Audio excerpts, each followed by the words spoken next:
Community Unit School District Board of Education meeting. Can I have a roll call, please? Mr. Cerrone, Here. Dr. Martin, Here. Dr. Murillo, Present. Dr. Polak, Here. Miss Robinson, Present. Miss C, Here. Miss Wenman. Present. Okay. Let's all stand for the Pledge of Allegiance. Pledge of Allegiance to the flag of the United States of America and to the republic for which it stands, one nation, under God, indivisible, with liberty and justice for all. Okay.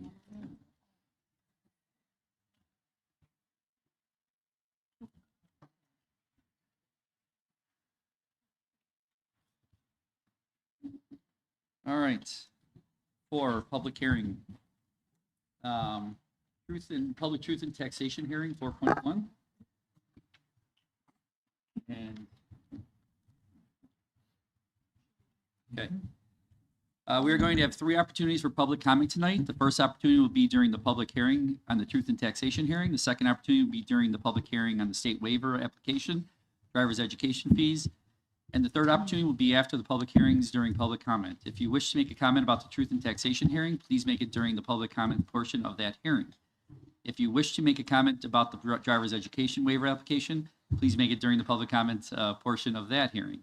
If you wish to make a comment about some other matter unrelated to both public hearings, you may do so during the third opportunity for public comment. Please make sure that you note on the comment card during which portion you wish to speak.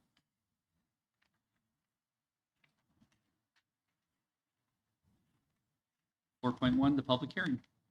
This is a public hearing conveyed by the Board of Education of Community Unit School District 308 regarding our requirement for the truth and taxation public hearing for the 2025 levy. At this time, I would like to ask the district administrators who will give information updates during this public hearing to introduce themselves and proceed.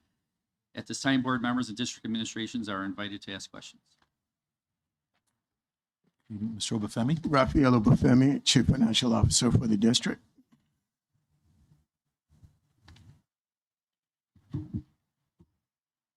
We presented the levy the last board meeting, and this is an opportunity for anyone who has any questions about the levy and the levy certificate for the 2025 levy to ask any questions.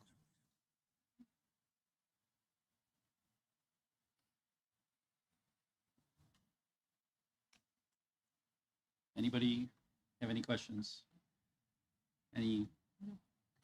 I do have a general question. If we decide not to increase the levy, do you know how much of a reduction in our revenue that would be? Are you asking if we decide not to levy to CPI? Yes.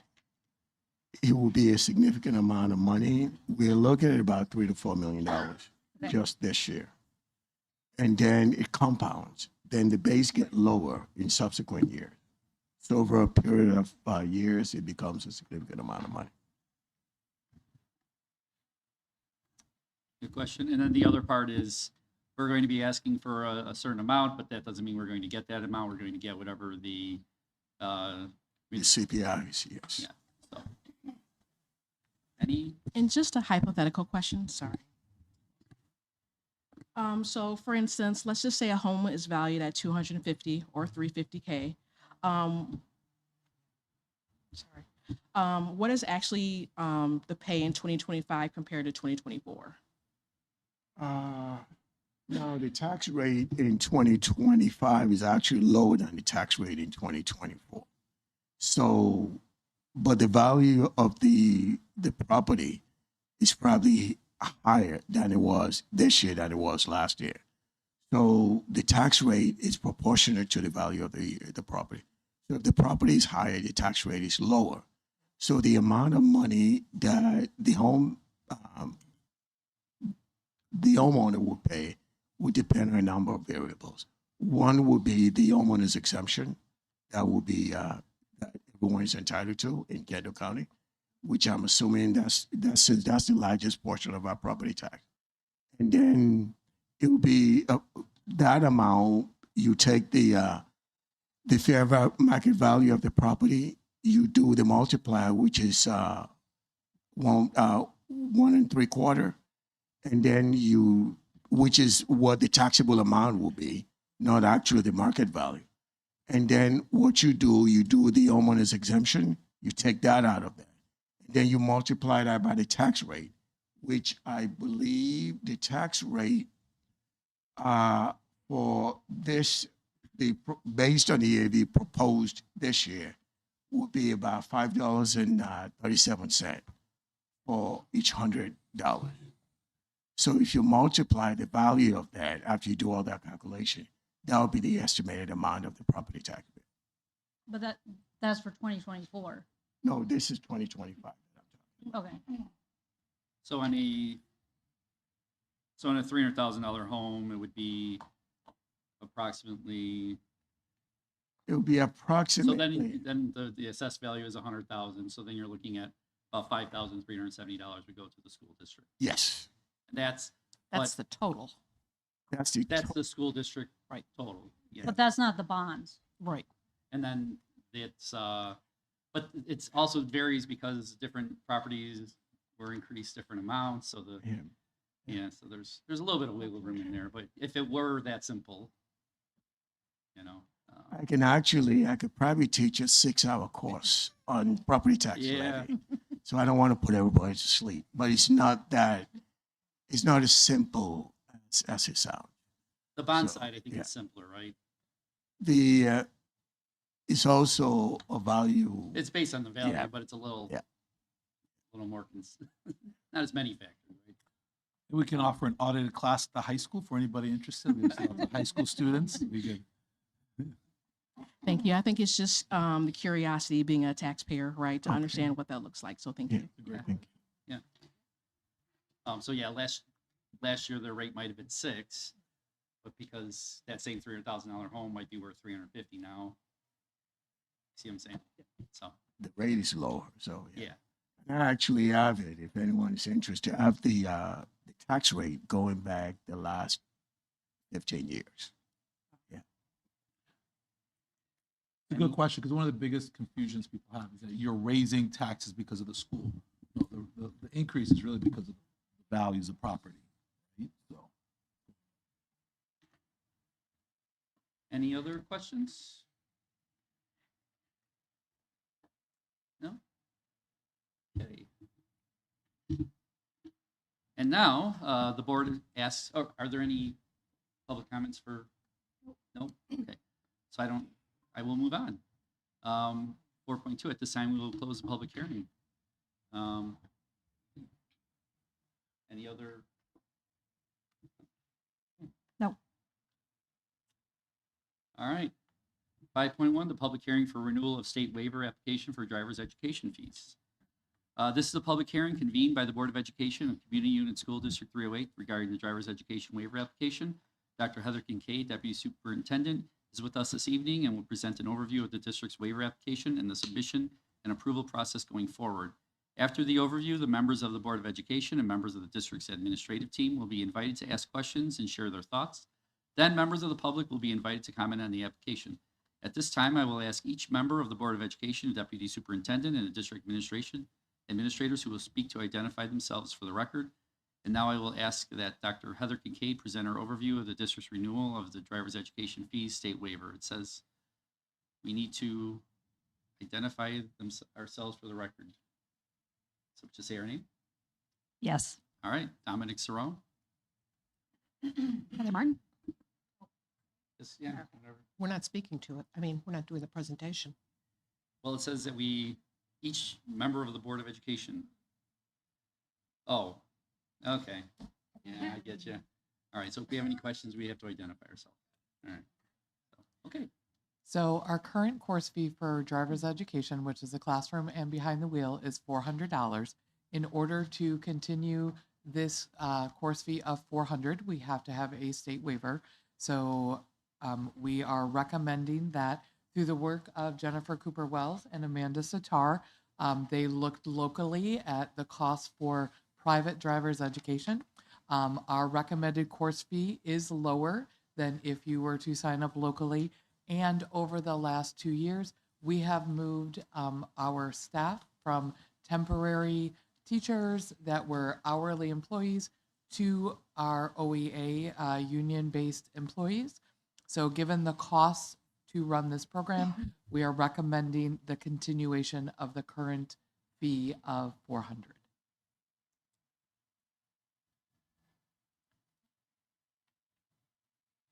Are there any questions? Any questions? Okay. Are there any, No, no public comment. so there are no public comment for the driver's ed hearing as well?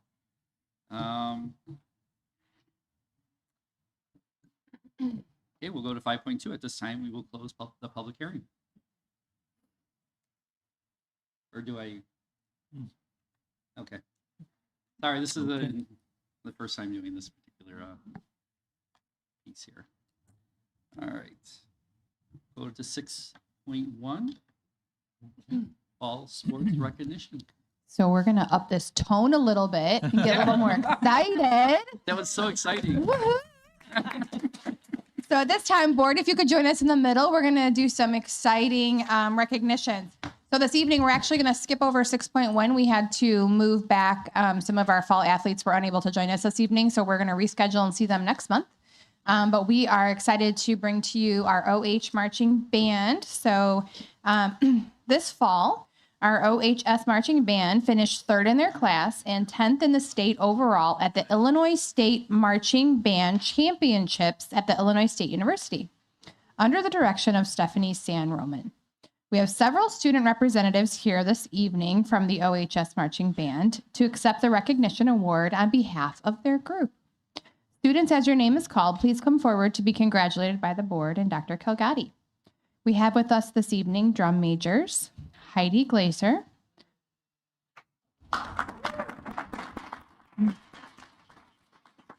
Connor Omar, and Maddie Phillips, and color guard captains Cadence Collins, Rebecca Dutton, and Morgan Pollitt.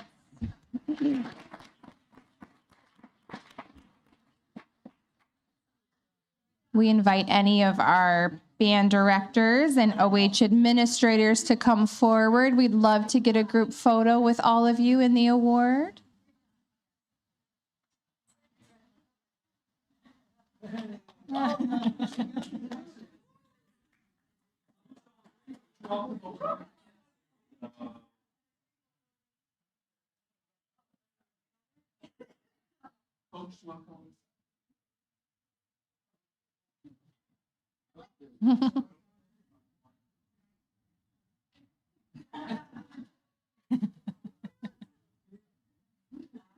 Congratulations, Marching Panthers!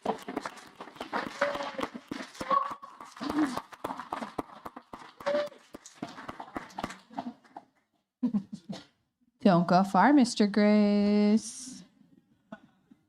Also this evening, we are excited to highlight 4250.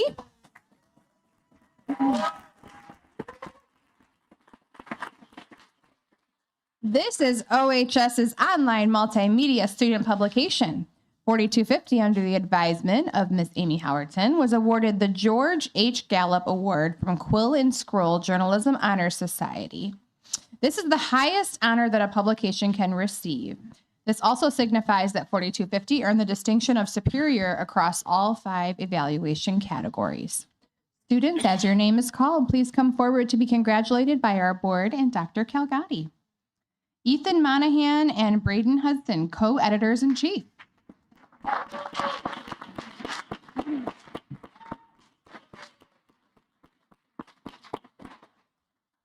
Monaco Tiffany, managing editor. Sammy Davis, managing editor and social media editor. Nadira Nagasa, news editor. Kayla Goddard, news editor and social media editor. Maxwell Matthew, features editor. Madison Young, sports editor. Mariah Fakiri, entertainment editor. Jessica Bella, opinion section editor. Stephanie Mayorga, Spanish section editor. Aster Lasher, video editor. Liam Pikarczyk, photography editor.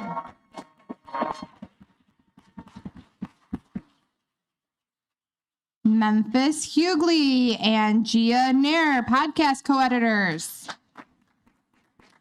Pierre Vargas, art and graphics editor.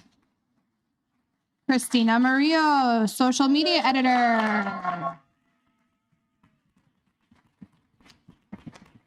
And Ansley Gerardo, social media editor.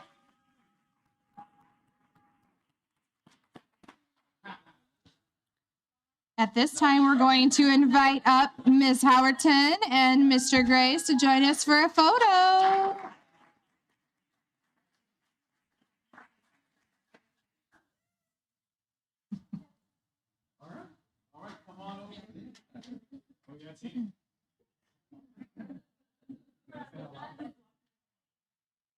Oh, don't worry.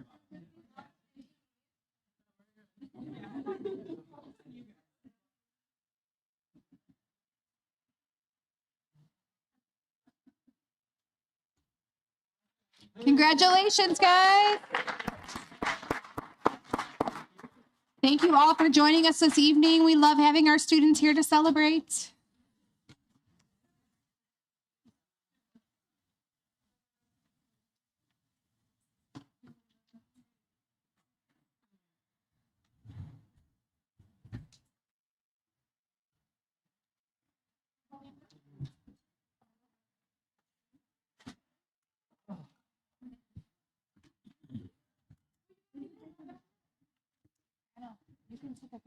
Now, you know they're going back home and they're going to watch it online so that they can report on it. Of course they, yes. Celebrities in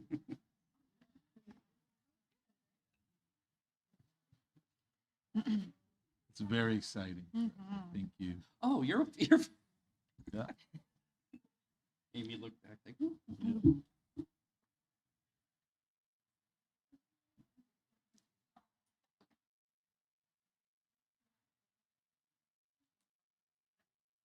All right. Oh, no, no. You're fine.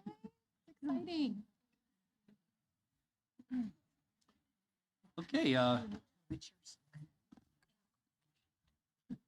7.1, the fiscal year 25 annual financial report for the audit. It gets even more and more exciting as we go. Yeah. Yeah. Thank you, Mr. President. By law, the state of Illinois requires every school district to do an annual financial report or an audit. And what it is an attempt to have an independent entity, in this case, Baker Tilly, to look at the district's finances, to check it against the government accounting standard practice, to make sure things, the money's been spent the way it's supposed to, compliance with regulations. And the audit for fiscal year 25 was completed, I believe, in early November, and has been filed as required by law with the State Board of Education, as well as the Regional Office of Education. It was due by November 15th. So we've asked the partner in charge of the engagement, Jason Coyle, to come by and talk to the board about the finding of the financial audit. Jason, take it away.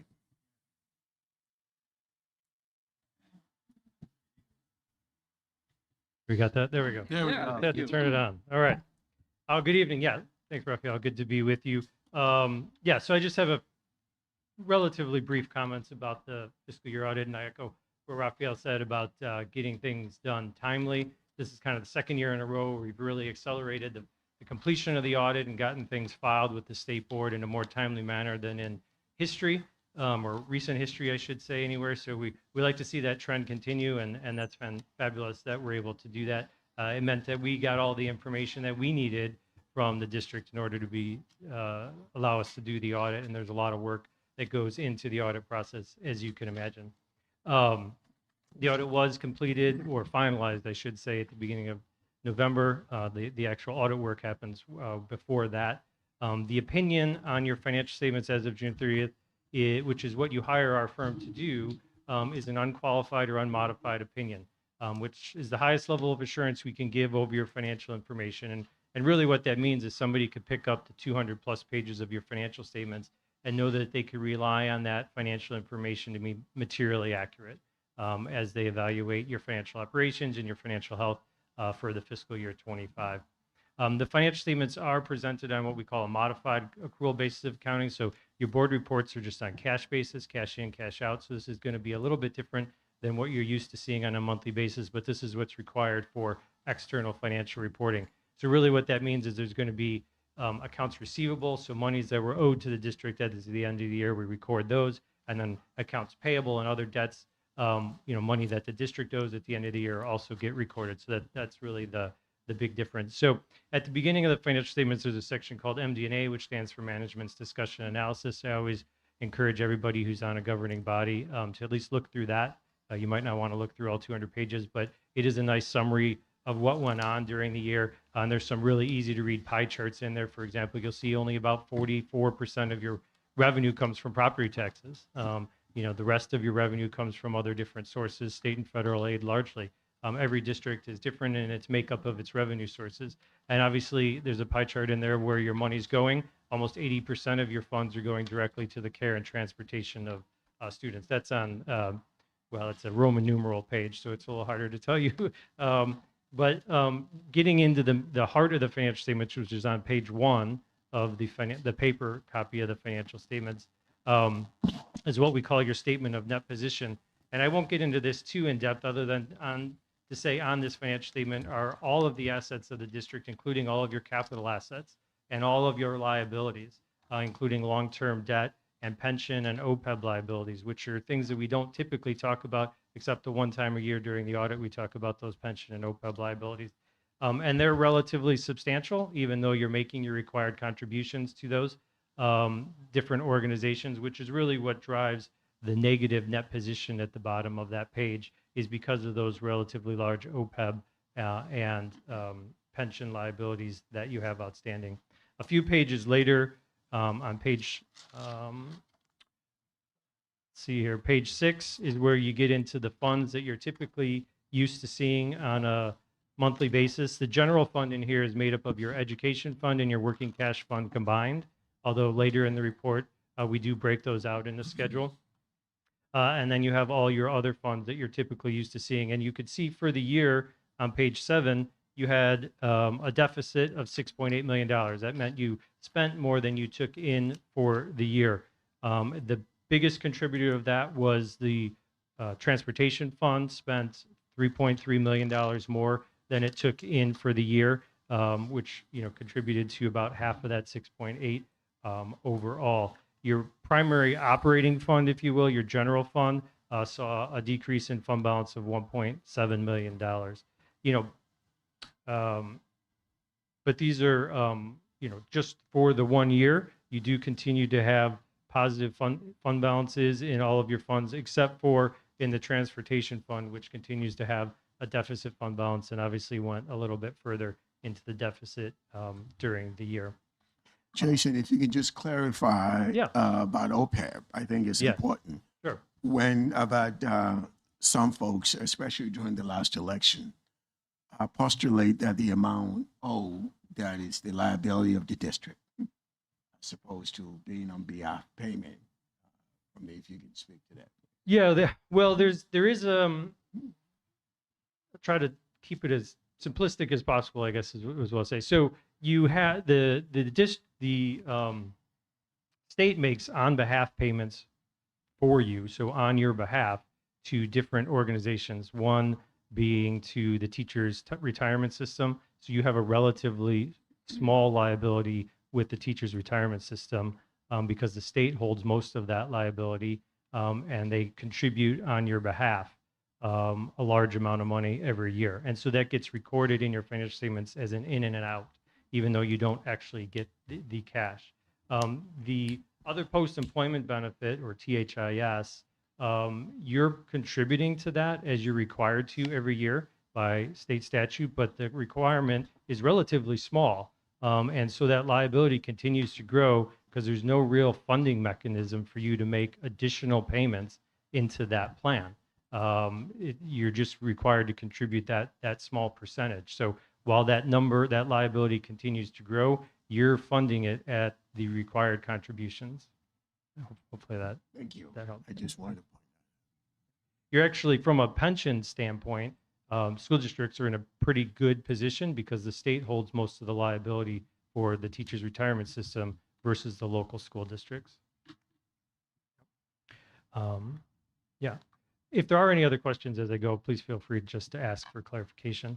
And from a financial perspective, there's a lot of detail in the financial statements. I wasn't really going to go into too much more depth on the financial information. There's a lot of details in the notes. Later on, in the later half of the report, there are budget to actual schedules for each of your funds, and also includes a prior year column, which does a great job of being able to see, what did you plan to spend, what did you actually spend, and what did you spend in the prior year for each one of the individual funds. And then later in the report, near the end, there's a statistical section which shows 10 years worth of trends of a lot of different information, fund balances, revenues, expenses, things like that. I personally find that to be the most useful because you could see, the trend of the district over the last 10 years and where things have come from, and, give you an idea of where things are going to be going in the future.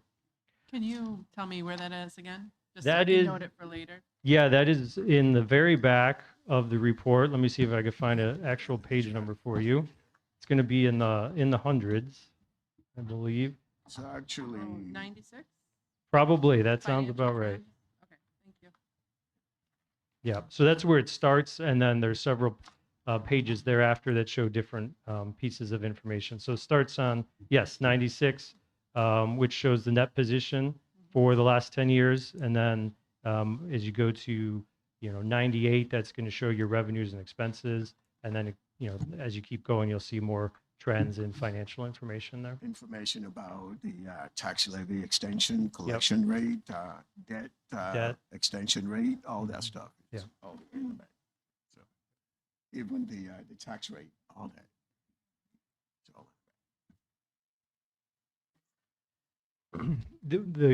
Any other questions on the financial statements? Otherwise, I'll touch on one other document that we issue. So the other document we issue is related to your internal controls. When we come in to do the audit, we take a look at your internal controls within the district. We don't have an opinion on the internal controls. That's not the purpose of our audit, but we do look at them as we plan our audit. And if there's things that come to our attention that we would recommend some changes in, we document those in this report. There hasn't been any new recommendations this year, so that's good. We have 2 that continue from previous years. The district over the last several years has made great improvements and has eliminated many of our recommendations over the last several years, which is fantastic. And you're now down to just these couple remaining. And I know just recently you brought on some additional personnel in the business office that are going to continue to hopefully make some improvements to these recommendations in the future. And hopefully we'll see some of these either go away or maybe at least be reduced if not going away in future years. So that's great. Can you tell us where that is in the report? That's not in the financial statements. It's in a separate document called the communication to the board. Or audit results letter. There's different terms for it. Informally, it's called the management letter. I don't know if you have that in front of you or not.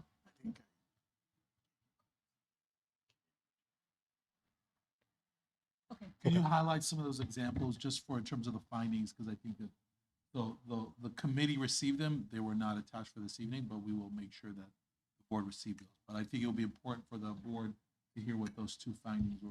Yeah, well, the first one, Well, I would like to hear the 2 findings and kind of the things that we've corrected, if just off the top of your head, whatever you remember. yeah, off the know top there's of a my lot. head, I won't be able to tell you, unfortunately, what you've corrected over the past years. Raphael might remember better than I would. The 2 recommendations that remain, one is the fact that we continue to help with the preparation of the financial statements, which is extremely common. I do that with all of really my school districts because you don't have somebody on staff who has the time, frankly, and the background and expertise to prepare the financial statements. But the standards say we have to disclose that as a recommendation because technically, you would have somebody on staff. Unfortunately, the audit standards are written for everybody who gets an audit, from very large governments to public companies, et cetera, right down to yourself. So there are a few school districts that have the ability to do that, but it's very, very few, and we do tend to help most of our clients with that.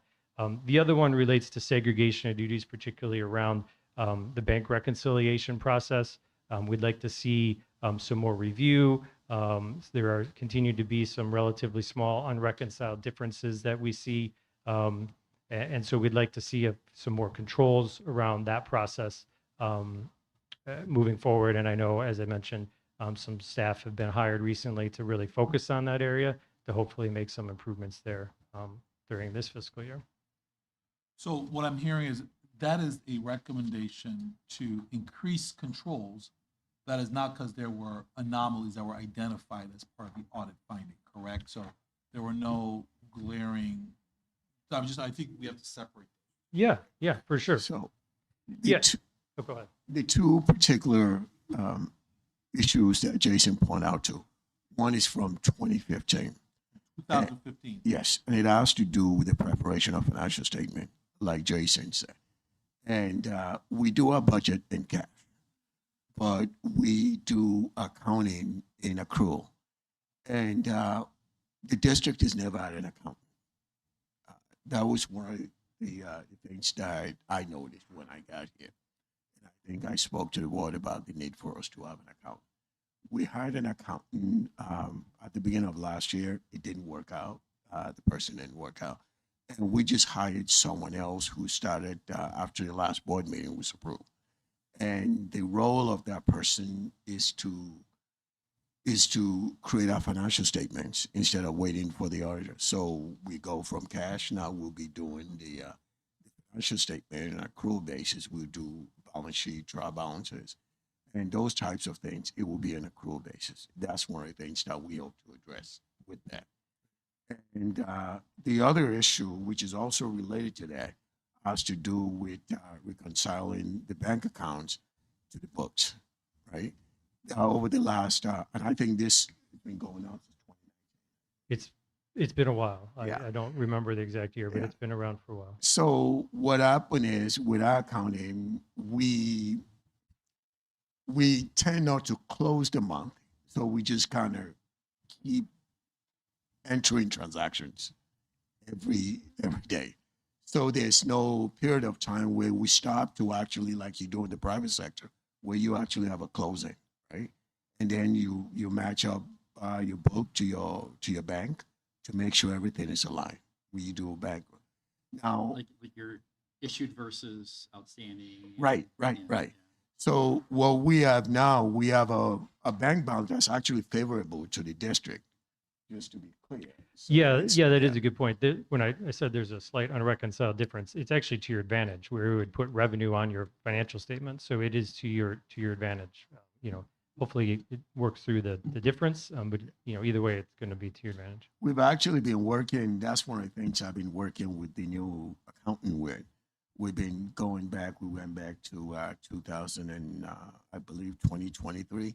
We started reconciling that from July 1st of 2023, and we're making our way back, and that difference is actually going down. That's one of the benefits. Some of the other things that over the last 2 years that Jason mentioned that were findings that we corrected. One of them was the segregation of duty as it relates to payroll and HR. It used to be that when I got to the district, payroll did the identification of the amount that an employee is supposed to pay, and then went ahead and paid that person, which is a bit scary because what you're supposed to, the person who decides how much someone is supposed to make should not be the same person who's paying that person. So that's one of the things that we identified very quickly, and they took that first year. We don't have that anymore.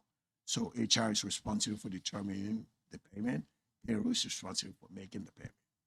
Now, another one that I inherited when I got here, which we addressed the first year too, has to do with with capital. Capital again. Yeah. Items. We had no way of actually tracking capital expenditures, right? And so we actually we had an entity that goes and actually tagged fixed asset registry is really what it is. We had no fixed asset registry, so every time they came at the end of the year, they tried to do it for us, and we spend money on fixed asset over the years. We should be tracking it. We should be putting it in our books, and we should carry it forward. So we got that result. So those are two that came to mind very quickly that we addressed the first year. Thank you. Yeah, I should also say, and probably should have mentioned this beginning and failed to, we tend to focus here on, these recommendations, but the standards don't really give us a mechanism to tell you everything great you're doing, right? They really just have a mechanism to focus on some of the recommendations. And by, we don't have a communication that says, hey, you're doing all these 115 different controls accurate on a monthly basis. Unfortunately, there's just no means to do that. So we tend to just focus on the few things that we recommend some improvement on, but from a day-to-day operational perspective, you do a lot of great things from a control-wise perspective, day in and day out. And so we just had a couple recommendations at the end of the year. So I just kind of wanted to point that out. Thank you. All right. Was there anything else that you wanted to point out to us, or There wasn't, no, Okay. and unless you have any particular questions. any?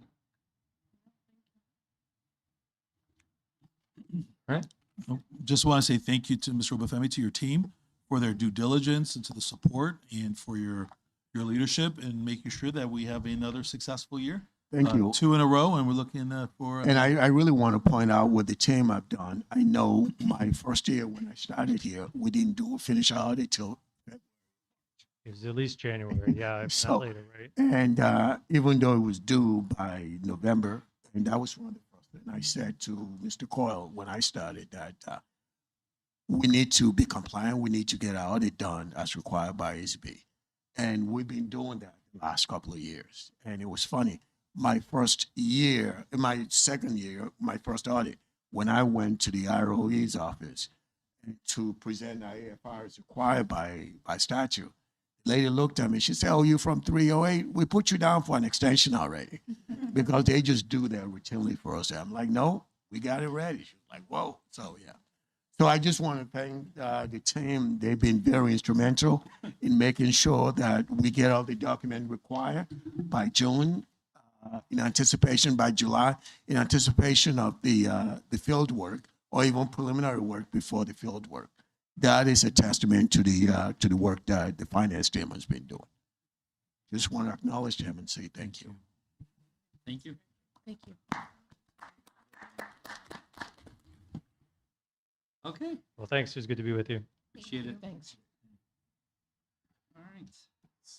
Speaking of audits, coming up now, I want to invite Dr. Kincaid. Will be bringing part of our commitment with our strategic plan was to ensure that the board and the public would get regular and timely updates regarding our progress on the priorities that the board approved back in March of this year. So this evening, Dr. Kincaid and members of the leadership team will be presenting those findings or those updates. For the timestamp purposes, Oh, we're sorry. at 7.2 strategic plan update. Oh, no, I was yeah, they told excited. me I better say those from now on. So, Thank you, Dr. Kogati. So yes, the team today is here to really present our second impact monitoring. So what we have prepared for you today is not only a relook into our strategic plan, but really what are some of those key takeaways of our current progress? What are some of the key next steps within each pillar? And then also at the end, we'll go over an overall picture of where we are with all of our objectives in terms of the progress.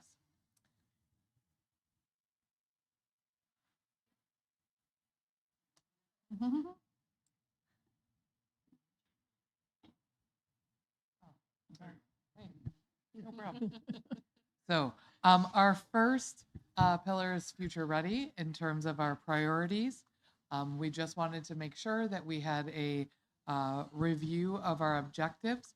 Some of the things that we added for our second impact monitoring based on the feedback that we received is not only the who, but the what.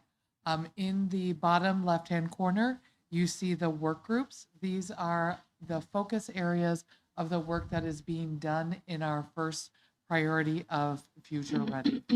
So some of the key takeaways of our work groups is that we've had some continued progress of School Links. So remember, School Links was our college and career readiness platform that replaced Naviance. So we were very excited that we were able to onboard all 5 of our junior highs, both of our high schools, EVA and Goal. So each student has their own individual login. We've been able to launch a scope and sequence under the direction of Ben Owen, complemented not only by both Dr. Campbell, but also Jen Cooper Wells, and really has launched those activities again in both the junior high and the high school. Mr. Owen was here earlier in the year. We have received approval for both of our college and career pathway endorsements, where we added the additional dual credit classes for both early childhood education and also elementary, secondary education. So with some additional key takeaways, I'd like to hand off to Teresa. So as we continue to try to build up that School Links database, we have developed flyers to try to encourage alumni to begin to register there. We had an alumni network that we are working on transferring some individuals over to the new School Links platform and add a bunch of new people to it. In addition, the other arm of that would be the industry partners. So beginning to add people that might be interested in offering experiences, opportunities to students in different ways and partnering with us, beginning to add them to that school database as well.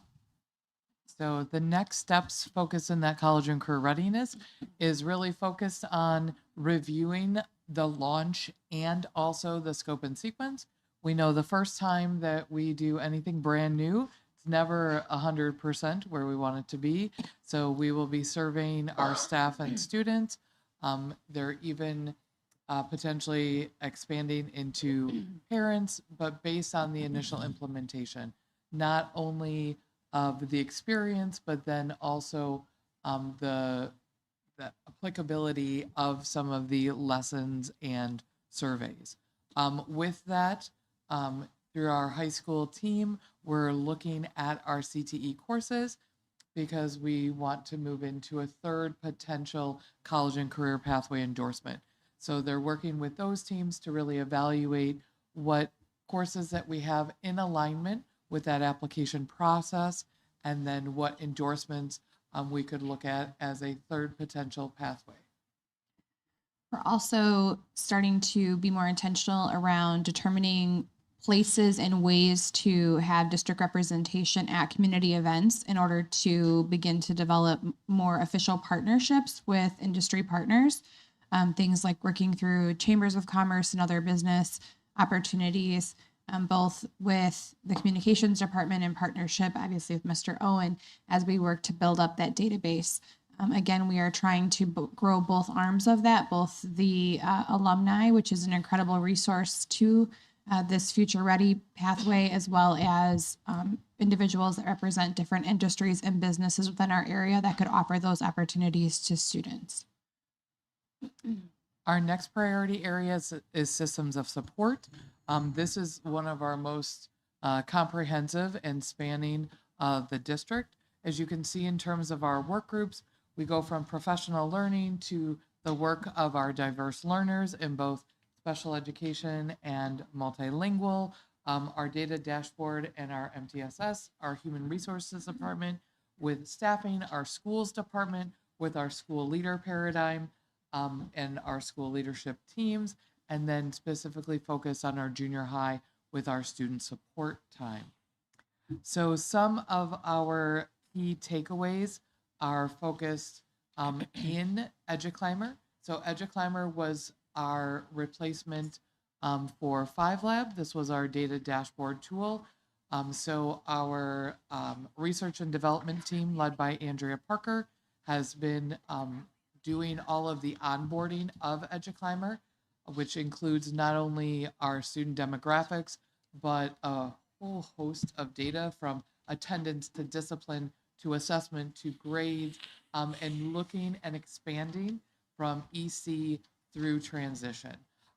We had limited data in our previous system, so she's really trying to work across the system to get more comprehensive data into the system.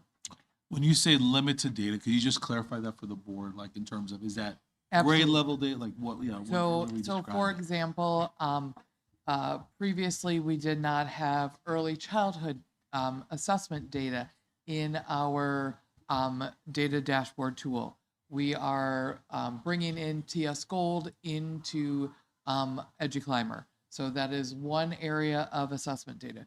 We will have easy access to access data, to IAR data, to our ACT data. We will have grades 6 through 12 in terms of course data, in terms of grades. As I mentioned, we already have attendance data. We have discipline data. We'll be able to cross-reference by demographic, whether it is grade level, gender, race. So there's Prior intervention support. She is working with our teams on an early warning system, which will then be able to kind of at one time pull in students by risk levels of attendance and discipline and academic performance to do some more targeted identification. So right now, we're in the data validation process, but we just very exciting time. So which I will get to on the next slide. Anyway, with that, I would like to then hand it over to Dr. Waller. All right. So at the junior high level, every building has now completed its first career cruising event. The students were fully onboarded into the school links and completed their activities, giving them a consistent starting point for that career exploration process across all 5 of the schools. Additionally, we have also brought forward the draft of the school leadership team work plan for the district leadership team to review. So they went through a couple of the different processes where we talked about the pros and the cons and considering an audit of where we are with every one of our buildings so that we can be in alignment and have that collaboration with OEA on those expectations. And so that process has really helped us begin to shape the criteria that will guide the strong, consistent SLT across the district. Finally, the MTSS work plan has been refined based on feedback from the DLT steering committee. Those revisions are going to ensure that the plan reflects what schools need and is aligned with our district-wide priorities.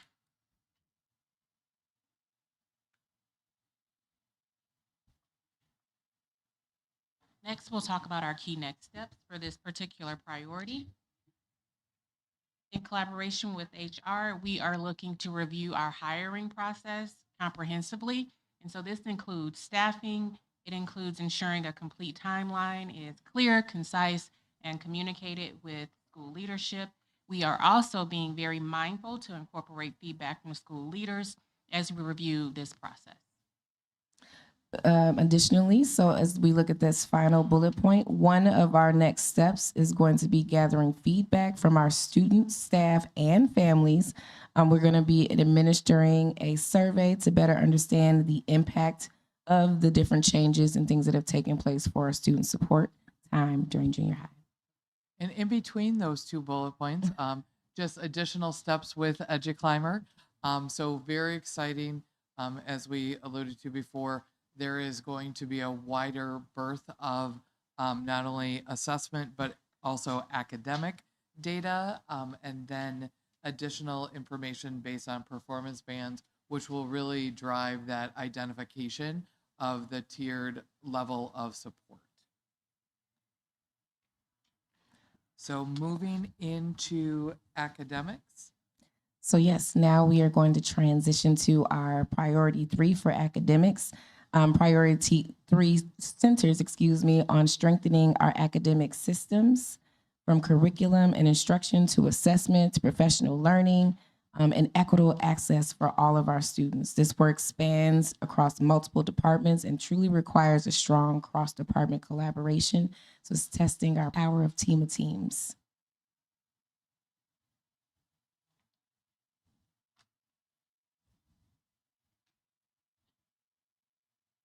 Right.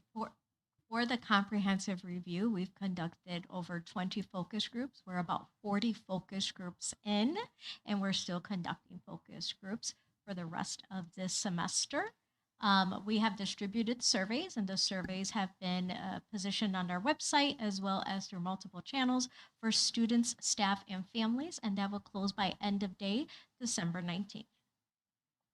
Regarding professional learning, we've continued building the resources that we need in order to anchor our comprehensive professional learning plan, ensuring that we have alignment, clarity, and support for our educators district-wide. We spend a lot of specific time ensuring that there is alignment with what our staff is learning as it connects to the strategic plan and the active work of our curriculum committees. While we're simultaneously collecting quantitative data through focus groups and surveys, we're also working with our research development department to obtain quantitative data as well. We're looking at demographics, we're looking at students in a variety of different programs to also include as part of our comprehensive review. So for these next steps, as we consider our professional learning committee members, we want to ensure that the survey that we have not only has that alignment to our strategic plan, but also meets the needs and desires of our staff as that they know what they need. So getting that feedback from them then gives us an opportunity to lift what's needed for them while aligning that to our strategic plan opportunities. Additionally, our curriculum committees are actively meeting, yay, and moving through the different stages of our curriculum review.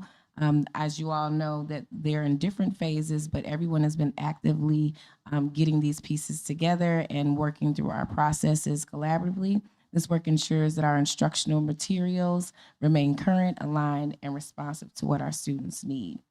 I would say that overall, priority 3 ensures that we are building a coherent, equitable, and future-focused academic system that enables every student to succeed. As we move into our 4th priority, Mr. Bell. So our 4th priority centers around wellness. You can see to the left, those work groups include that professional learning work group, the safety and security work group, and the staff wellness work group. This particular priority highlights several things with regards to cultural and relational responsiveness, common language across the system, our labor management partnerships, and overall increasing staff knowledge and engagement in the resources that we offer.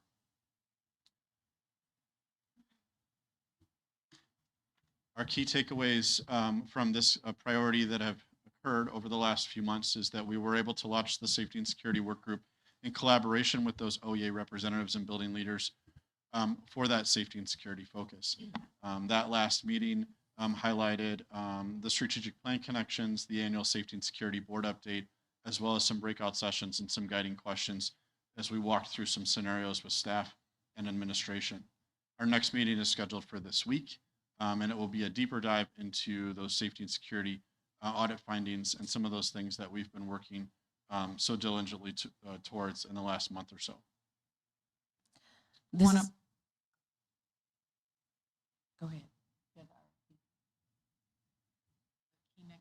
Oh, no, I'm right.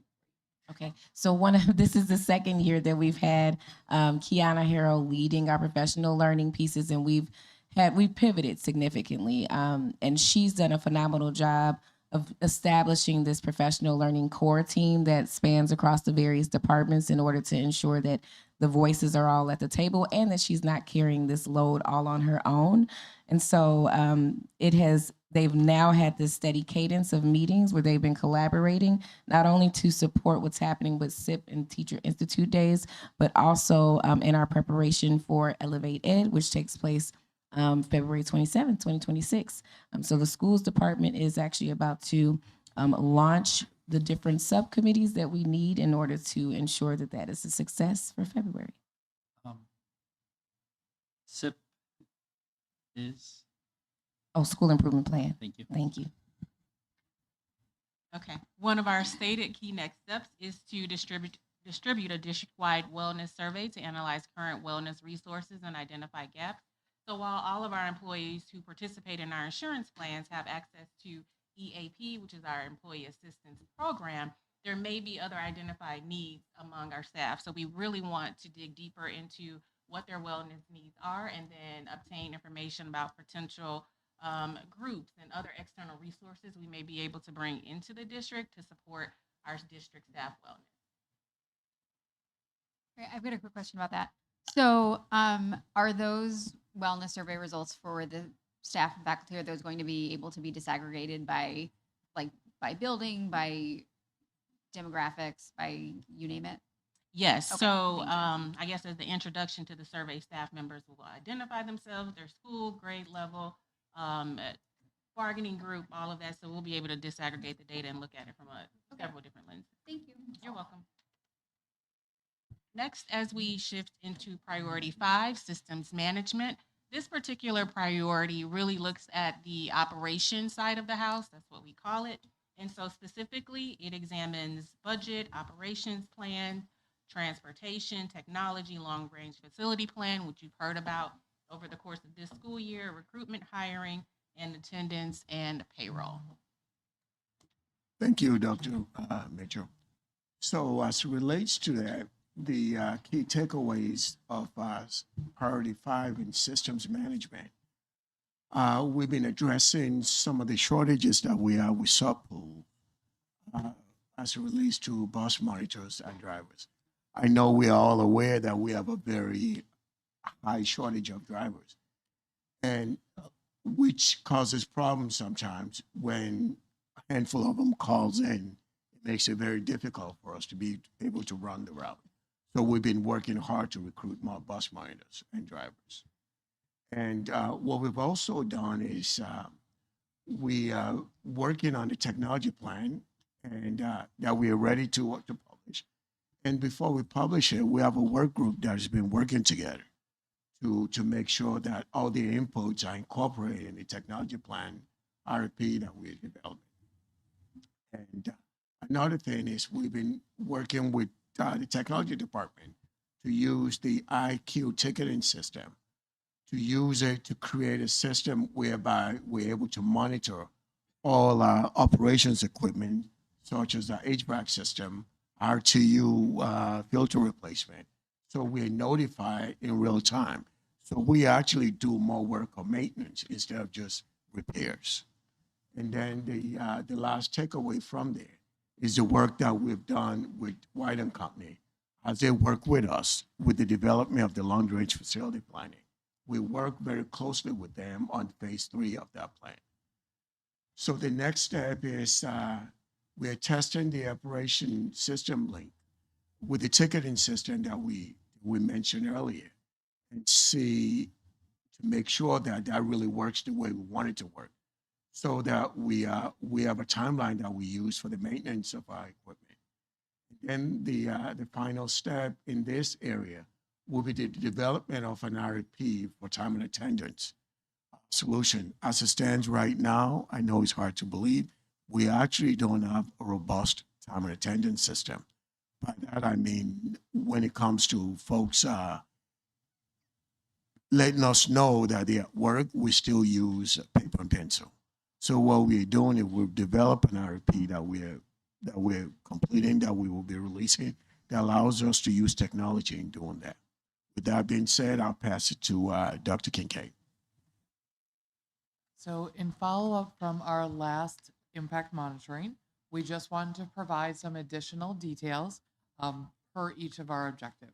While our work plans really merge together multiple objectives, we wanted to be able to provide kind of just an overview of where we are in the process. As you can see in priority 1, it really is ongoing for the remainder of the year. As we talked about, there's some continuous improvement cycles built in throughout that priority. In priority 2, what you can expect over the next few months is additional onboarding, some training, and then some demoing here at our next board meetings coming up in the future of our data dashboard.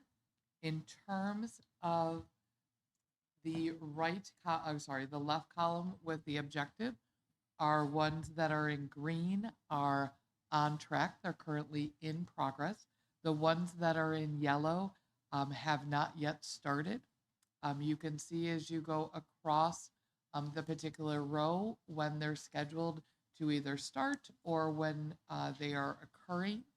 If you see an objective, which we will get to, that is in red, that is one that has been determined by the person that is overseeing that objective to be off track, and then work is being done with that work group to get it back on track. So some Doctor, of the... Can I ask one clarifying question about the graphic? I'm looking at like the first three, 1.1.1.1, 1.1.2, and 1.1 or 1.2.1. The two blues look different to me. Is that just to distinguish between the Yes. two? Okay. Yeah. And then the yellow line, does that mean, or the gold bar? Just to distinguish between the three. So it's Oh, kind of okay. on a rotation of different colors. The colors to note are in the objective column, and that is all. So And then it where was- they start is where they're intended to begin. Yep, and when they finish is where they're intended to finish. So That was feedback we got up. What's falling off? correct. Process. So we really wanted to kind of circle back to our first impact monitoring, where the questions were really, are they on track, off track because they haven't finished? Where are they in the process? So we wanted to provide a more specific timeline for that particular objective. So as you can see, we do have objectives that have not started yet. And then, for example, 2.2.1, which if we take a look specifically at that, which is our implement a new data dashboard to increase the utilization to drive district and school improvement. By February, we're going to be moving from the implementation into the training. So hence the data should be in and validated by the end of February. So then we'll move on to, for example, 2.4.3, which will then be the training of staff to utilize that dashboard. So again, just trying to provide some more specifics around the objective.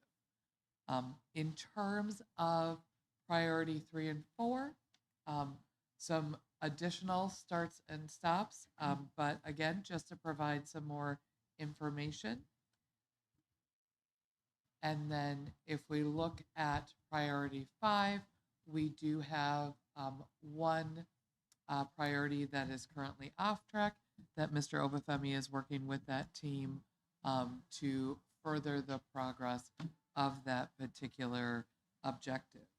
So some of the things that'll be upcoming either today or over the next few months, looking towards our next impact monitoring in February. We have some RFPs that we have heard about this evening. We'll have some curriculum recommendations, our data dashboard, and then also our student assignment plans coming next month. So again, we just wanted to bring some more specific, not only accomplishments, but also some key things that will be coming in the next few months, but then also some more specific either status checks or when things would be occurring across the strategic plan. So with that, are there any questions for the team? So maybe it's just a comment. So as I'm reading it, which I respect all the data that it's displaying, but it's kind of hard to understand if I were a parent, what is 5.11, right? So what does that equate to? As far as like, does it mean we're talking about math? Does it mean we're talking about whatever that particular deliverable is? So I think it would be helpful. Yep. Even if there was a little bar at the bottom to give a little additional insight to what we're speaking to on these particular slides. So we could also direct just to the coding in terms of the linking between the objective That's a good idea. and then also that graph. Put it underneath So for that. example, as you mentioned, like 5.1.1 is priority 5, pillar 1, objective 1. So, but we can definitely enhance the key just to be able to map those slides to the priorities in the presentation. Good idea. Absolutely. Just to make it more seamless, right? And fluid, so Absolutely. parents, to Yep. your point, have to go back and forth and then have to, again, navigation, and then which equates to sometimes assumptions. So if it's just easier if it's just right there. I just have a few comments.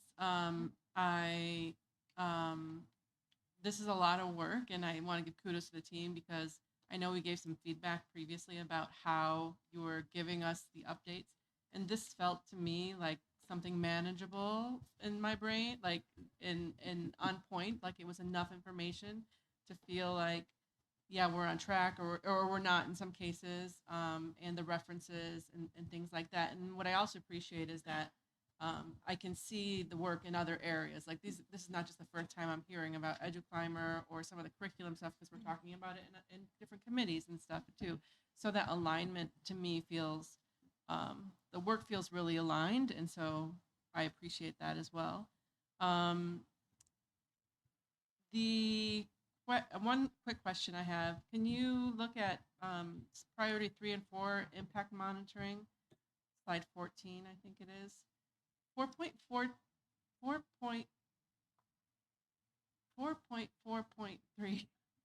I don't know why I get all the points. Increase staff wellness Um, or no, 4.4.2. There's Okay. on the bar. There's like a gap. It's like we started something and then we're stopping and then we're starting again. Is that what that indicates?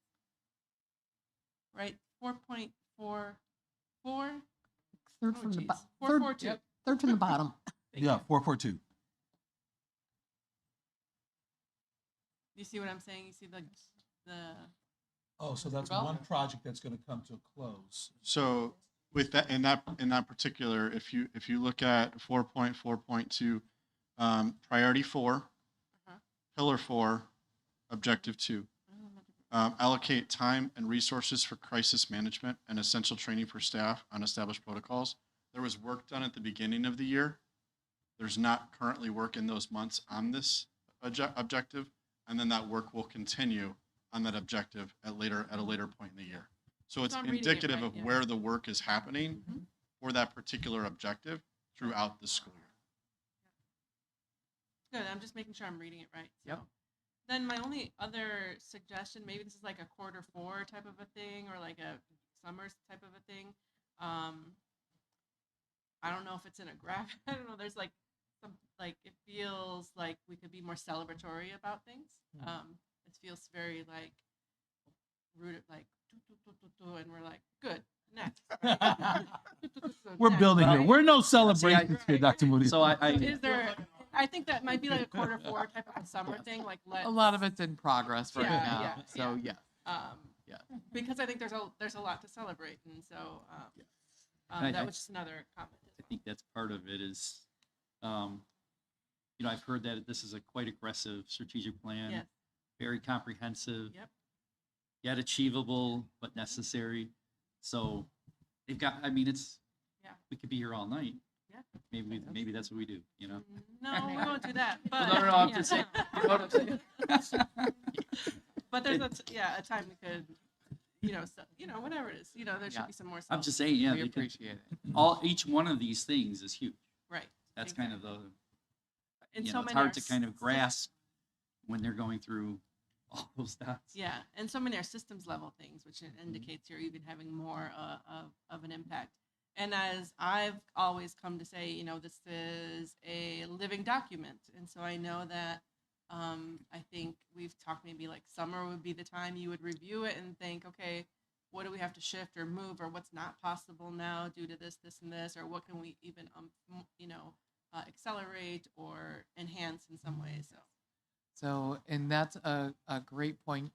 We're actually taking January and February to really look at the bridge from year one to year two. Because to your point, we already know that there are some things that we want to either, for example, Dr. Weiler talked about curriculum. There are some things that we have added. There's some things that we have shifted, and some things that we need to kind of press pause on right now. So that as we're looking to launch next year, we anticipate more than likely bringing some of those shifts to our next impact monitoring report. Will the board have a chance to approve those? If they're significant, we would need, since we voted on the original strategic plan, we would probably want to vote on changes, or at least approve changes in some sort of a way. It's a great idea. Absolutely. Oh, go ahead.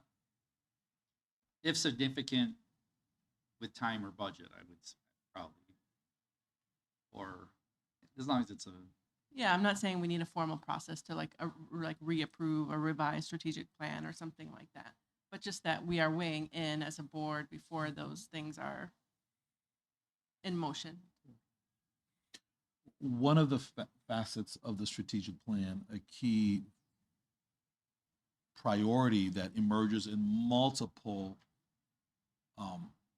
objectives, and you heard it tonight, is the collaboration between the district management team and our union representatives, right? And so ensuring that the representatives of OEA, presidents and vice presidents, and then their team, and then their leadership members, and then the educators, as well as OESPA and other unions are included, is a priority that the board approved. And so how this plan is being enacted in many of these facets are requiring a different layer of time commitment and to understand. And so one of the things that emerges is that so there are gaps, or there are places that we are learning about through our partners, hey, we may have to slow down here to ensure that engagement is authentic. This is not an easy practice when the traditional model is that somebody at the district decides that this is the way we're going to go. You say, okay, here's the plan, and then you execute, and then everybody's supposed to follow. Well, what we know, and there's a lot of research that's emerged that says that model does not move to sustainability. And so working with our parents, our families, and educators to ensure that we're developing a different pathway was what this plan really calls for. And so even Dr. Dubiel, when we think about the challenges that we are finding with our diverse learners, with our IEP process, our special education programming and structures, those are not going to be built unilaterally by somebody in an ivory tower, right? Those have to be built through a thoughtful process. And in fact, time was invested back in early September to develop even the questions that were on surveys, right? We got feedback about what those questions should be. And so I would say that sometimes you have to slow the process down to ensure that we're moving through this. Now, frankly, there is always pressure, whether it's from Facebook to the individual person who wants things done one way or another. There's always going to be pressure. I think the power of a strategic plan, especially a living one, allows us to then be thoughtful about those things that emerge. And I'm really proud of the team for allowing themselves to receive critique when the struggles aren't necessarily always moving the way they need to be, right? And those are things that you're going to show with this. So the celebration, I would say, is that we are moving from a place where the answer was always supposedly coming from one space to another, but where you're seeing more collaboration, however difficult it can be sometimes.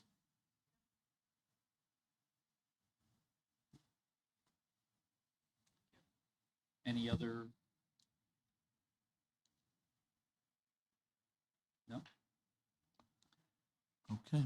Thank you, team.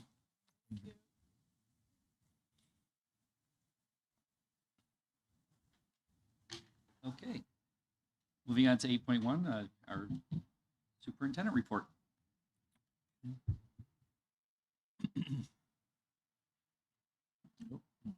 Notes.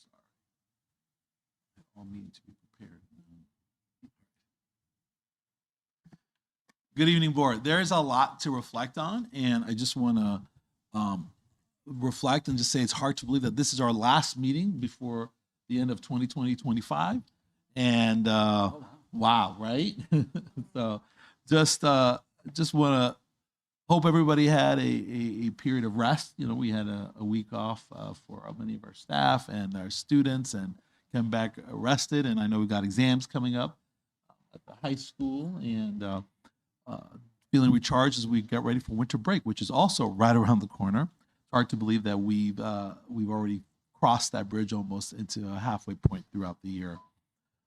Really, we've seen so many wonderful accomplishments this fall, and you'll hear some more of those, including our from our athletes to our students, from the academic sphere, music, many spheres, and you'll hear some more about those excitement accomplishments this evening. At the district level, I really want to again thank the team, the senior leadership team who came and really shared those reflections tonight for the board. The board's feedback has been very helpful as we think about our strategic planning process to ensure that it's a living, working document that supports our schools as we go through our growth and our improvements. Tonight, you also heard the the annual financial report. This, again, this is the second year where we have, the team has filed this officially in the appropriate amount of time, far ahead of what would have been considered tardy in the past. And we want to thank the team for their work. This independent, unbiased audit, again, assures our community that our records are reviewed for their accuracy annually, and they're available. And this is something that the community is welcome to look at and to submit questions. And we thank you. Again, our priority is always to develop and strengthen our community trust, which are a big part of that is our resources. So knowing that the audit is done in an appropriate amount of time, we recognize that is important. And then we also recognize that there are challenges that we're continuing to face, particularly around our cost for transportation and wanting to ensure that we're moving towards thinking about the ways in which we do engage our transportation. And some of those are forced costs from the outside, but what are the ways that we can strengthen those? And that is something our team's looking at. Later on, the board will be approving, we'll be voting on accepting the plan for the long-range facility plan, which this document really provides us, again, with this analysis that and planning required and priorities required to think about the way in which we address the needs of our students in our schools. We want our classrooms to be safe spaces. We want them to be effective places that are not wrought with leaky roofs in some of our buildings or gaps that need to be addressed. And the long-range facility plan is part of that development to ensure that we've identified the priorities as we start to think about what comes next. How has our community spoken to those things? We just look forward to hearing this, just beginning that next phase, following these thousands of points of feedback from students, community members, staff members, and coupled with the priorities that emerged. I want to thank again the board for its time, and I want to invite you all to join me in sharing some positive shout outs, things that have happened in the last month since our last meeting.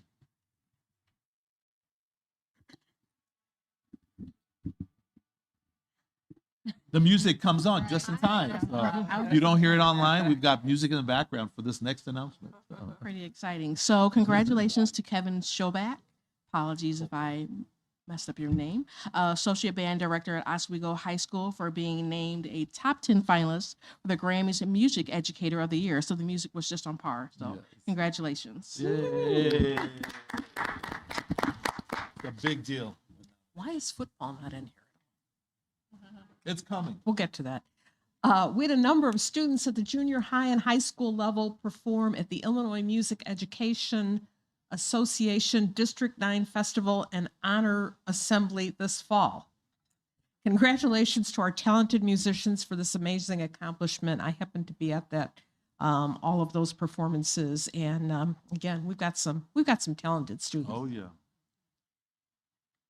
Danielle Stone of Oswego East High School has been named the Record Newspaper's Girls Flag Football Player of the Year. This season, she helped lead the team to a 15-5 record, including winning the Southwest Prairie Conference Championship. Congratulations, Danielle.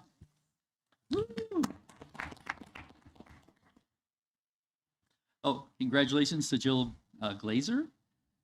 physical education teacher at Oswego East High School, who was named the Illinois Alliance for Health, Physical Education, Recreation, and Dance High School Teacher of the Year for the 2025 school year. Woo! The nomination period for next month's Pride winners is open now through this Friday, December 12th. You can visit the SD308 website to nominate staff members from Grand Park Elementary, Homestead Elementary, Wolves Crossing Elementary, and Murphy Junior High School. Do you or someone you know have a child turning 5 by September 1st, 2026? If so, this student can begin kindergarten next fall. Visit the SD308 website to sign up for our kindergarten registration mailing list to receive updates on upcoming events and registration details. Mark your calendars for January 10th for the district's first Special Education Parent University. From 8 a.m. until 12 p.m. at Oswego East High School, there will be a day full of learning for the SD308 special education community. This event will include breakout sessions, community exhibitors, and complimentary babysitting for ages 4 and up. Visit the SD308 website to learn more and RSVP. Thank you. And as we close out, I wanted to just say that in January, we've invited some members of our football team who were at the state championship who are coming out for a special celebration for those of us who froze our toes off. Well, looking forward to that. And then we also have some swimmers and divers we've also invited, and golfers who will be joining us in January. Well, so lots and lots of athletic and other skills prowess that we want to celebrate. So we'll be looking forward to that. Absolutely appreciate that. 9.1, public comment. Do we have? Okay. On behalf of the Board of Education, I would like to thank the public for attending tonight's meeting. We value the feedback we receive from our members of the public and encourage everyone to take an active interest in their public school system. Individuals interested in speaking to the board this evening are asked to have completed a comment card and presented it to the secretary to the board. And any members of the public who have not yet turned in their public comment card to the secretary of the board are asked to do so at this time. When the secretary calls your name, I ask that you come to the microphone, state your name for the public record, and provide your feedback. Please note that comments are limited to 5 minutes per person. The board does not participate in discussion during public comment. Comments should address the Board of Education as a whole and not be directed to an individual board member, audience, or staff member. Follow-up on your questions or concerns may be addressed by administration through the contact information provided on the comment card. Thank you. Mike Littman.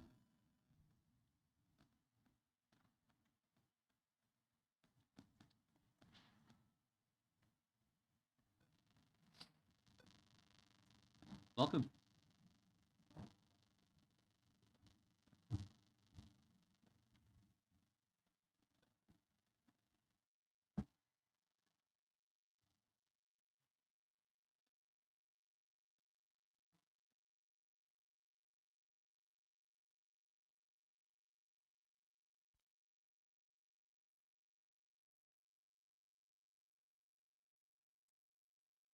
Hello. Yay. Thank you. First of all, happy holidays, everybody. Happy holidays. Today is an important day. My name is Mike Littman. I'm from Lincoln Prairie, the 55 and older community on Eola and Route 30. Today's an important day, both for the school district and the taxpayers. Today is a day that this school board puts into motion a plan to commit hundreds of millions of taxpayer dollars with your long-range facility. I spoke at a prior board meeting about the burden this will place on retired people who are on fixed income. There's an obvious benefit in this project for students and their families, but none whatsoever for seniors like us who are legally forbidden from sending kids to the schools. That applies to several senior communities in this district, not just Lincoln Prairie.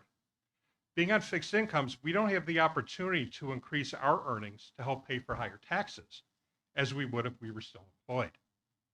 Of course, it's not only seniors who should be concerned. What about the family of 4 that lives in your district, has kids in your classrooms, and is struggling with increasing food costs, rising electricity bills, skyrocketing insurance premiums, and an uncertain job market? How much of a tax increase can they afford? And will it be for things that the district needs or things that the district wants? For your paid consultants, none of this matters. Actually, we the taxpayers are paying them to tell you how to spend our taxpayer dollars. They benefit financially when you agree to spend our money. They certainly are making a lot of money to provide the recommendations. The larger the project, the more project phases are included, the more schools that are affected, the more money they make. We're talking about tens of millions of dollars just for their services. Tens of millions of dollars. That's a heck of a lot of money. Think for a moment about their motivation. Whose interests are they serving? Whose interests are they not serving? If you vote tonight to move forward towards spending hundreds of millions of taxpayer dollars, look at the current bond repayment schedule. Time your expenses to kick in when the current bond schedule lightens in future years, as shown at the last board meeting. Try to be kind to the taxpayers that are funding your plans.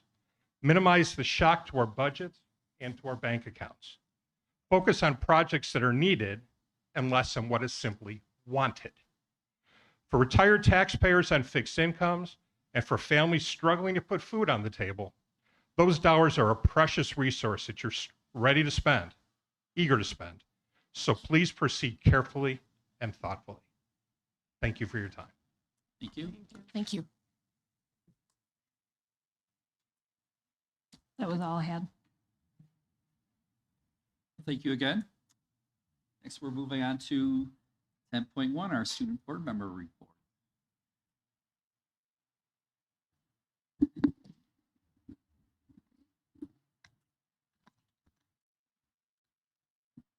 Good afternoon, everyone. Just want to give a quick update on SSAC's progress. So just to recap, our action plan this year is the Lunch and Learn, right? So at our previous meeting, we had a lot of new members and we had a lot of returning members. And, you know, that's great because the more perspective we can get, right, that can contribute to SSAC's vision, it's all the better for this action plan that we have, right? And yeah, we had members from OEHS and we had members from OHS, and what we ultimately came down to is we finalized our action plans, and after we finalized it, we dedicated some time to like critique it, right? Because the more like mistakes we can correct, the better it'll be, right? So we clarified any questions, concerns, predicaments with our action plans, and we feel it's in a better place now.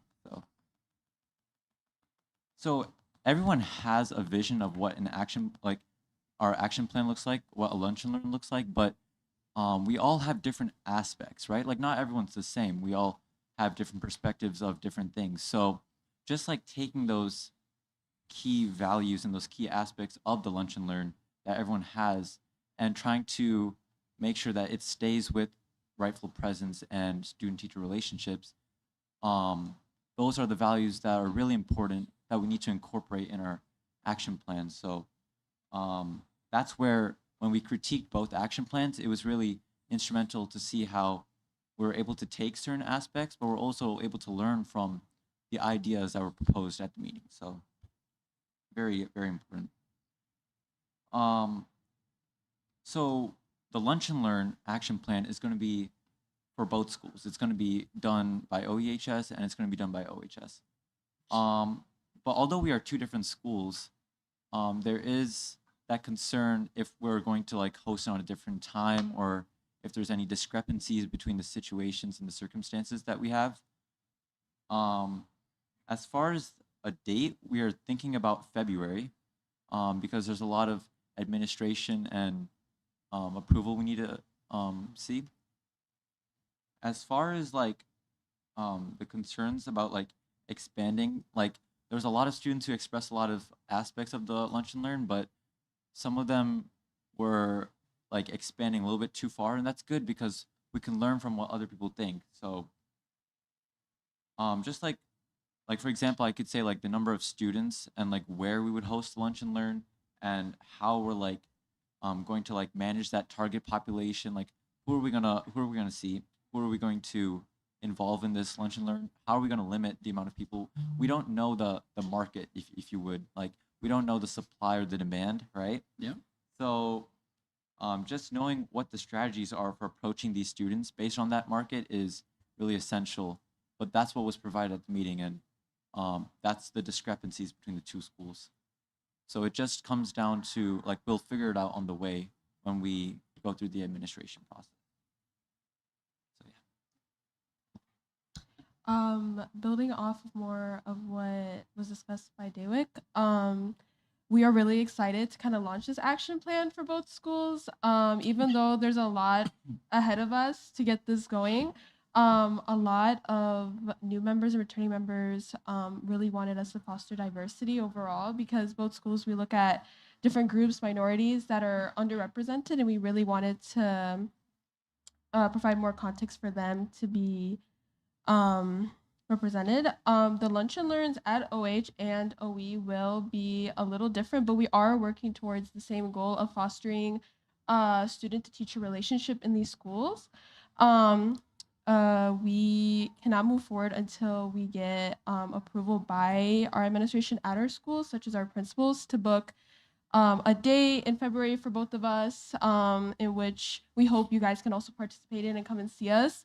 For OE, they're thinking of doing it on a Teacher Institute Day, so they can foster more of getting teachers outside of classrooms and just hearing them out. For OH, it's a little different since it's in the middle of other events that are happening at our school in February, but we hope to do it during lunch periods where teachers and students can both come in and speak their minds.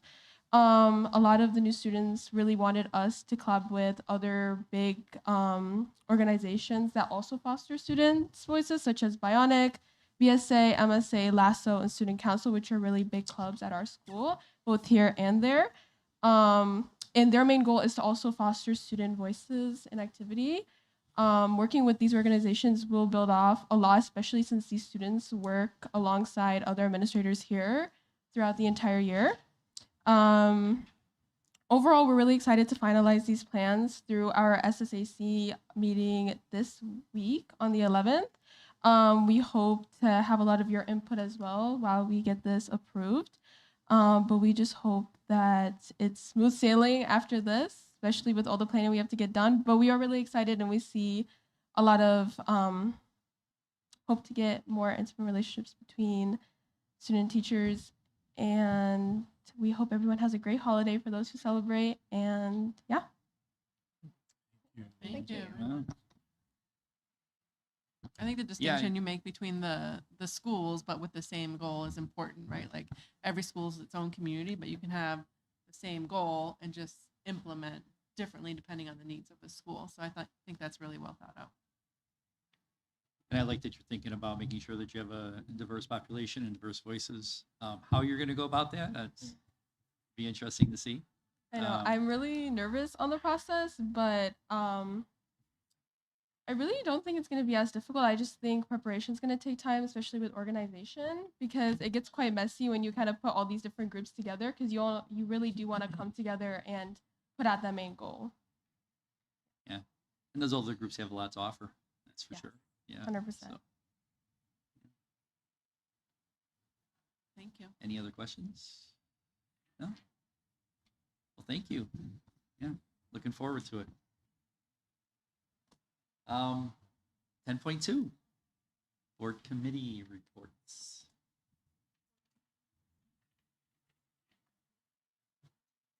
Oh. Oh, 10.2. Well, no, thank you for, no. I've been known to skip things, so. Board committee reports, 10.2. Would anybody like to report down on the policy and legislative? So basically, we finished up reading reading and reviewing the policy items from press that we hadn't done last time. We did review all but one, which we tabled because we're looking for some further information. And basically, all of the ones that we did review over the past couple meetings will either be for information tonight or for voting tonight. Okay. Finance facilities, anybody?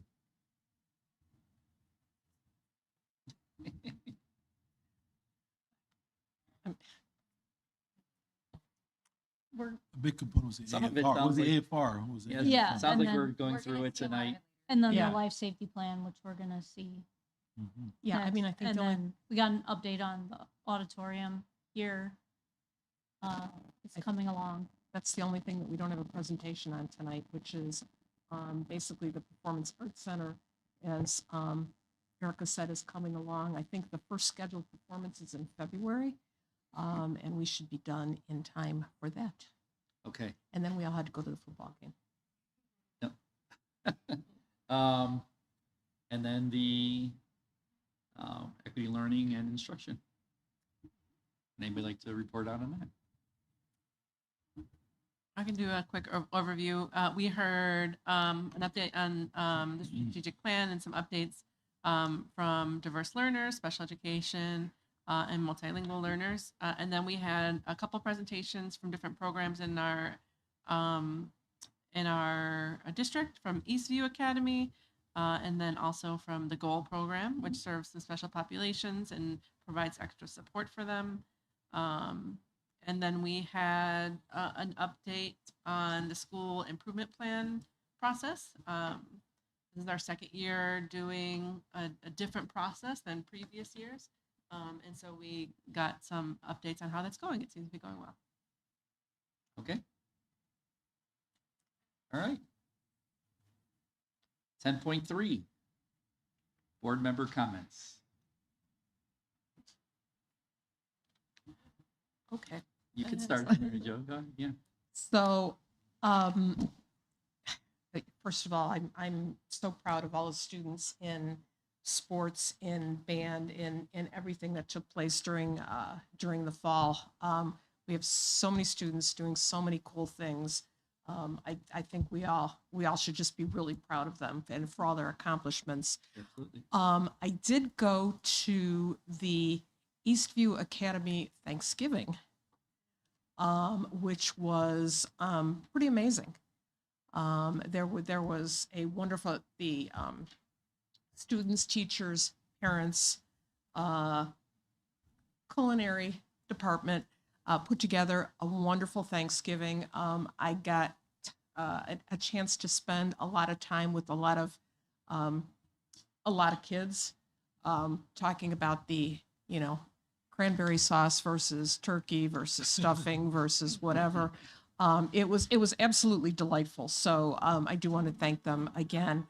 And Coldplay again. I do like Coldplay. I just wanted to thank them again and wish everyone out there happy holidays.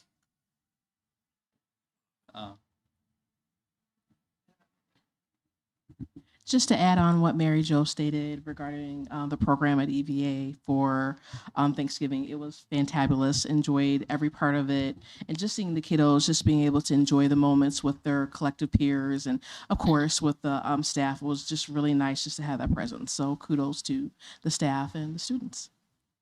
Awesome.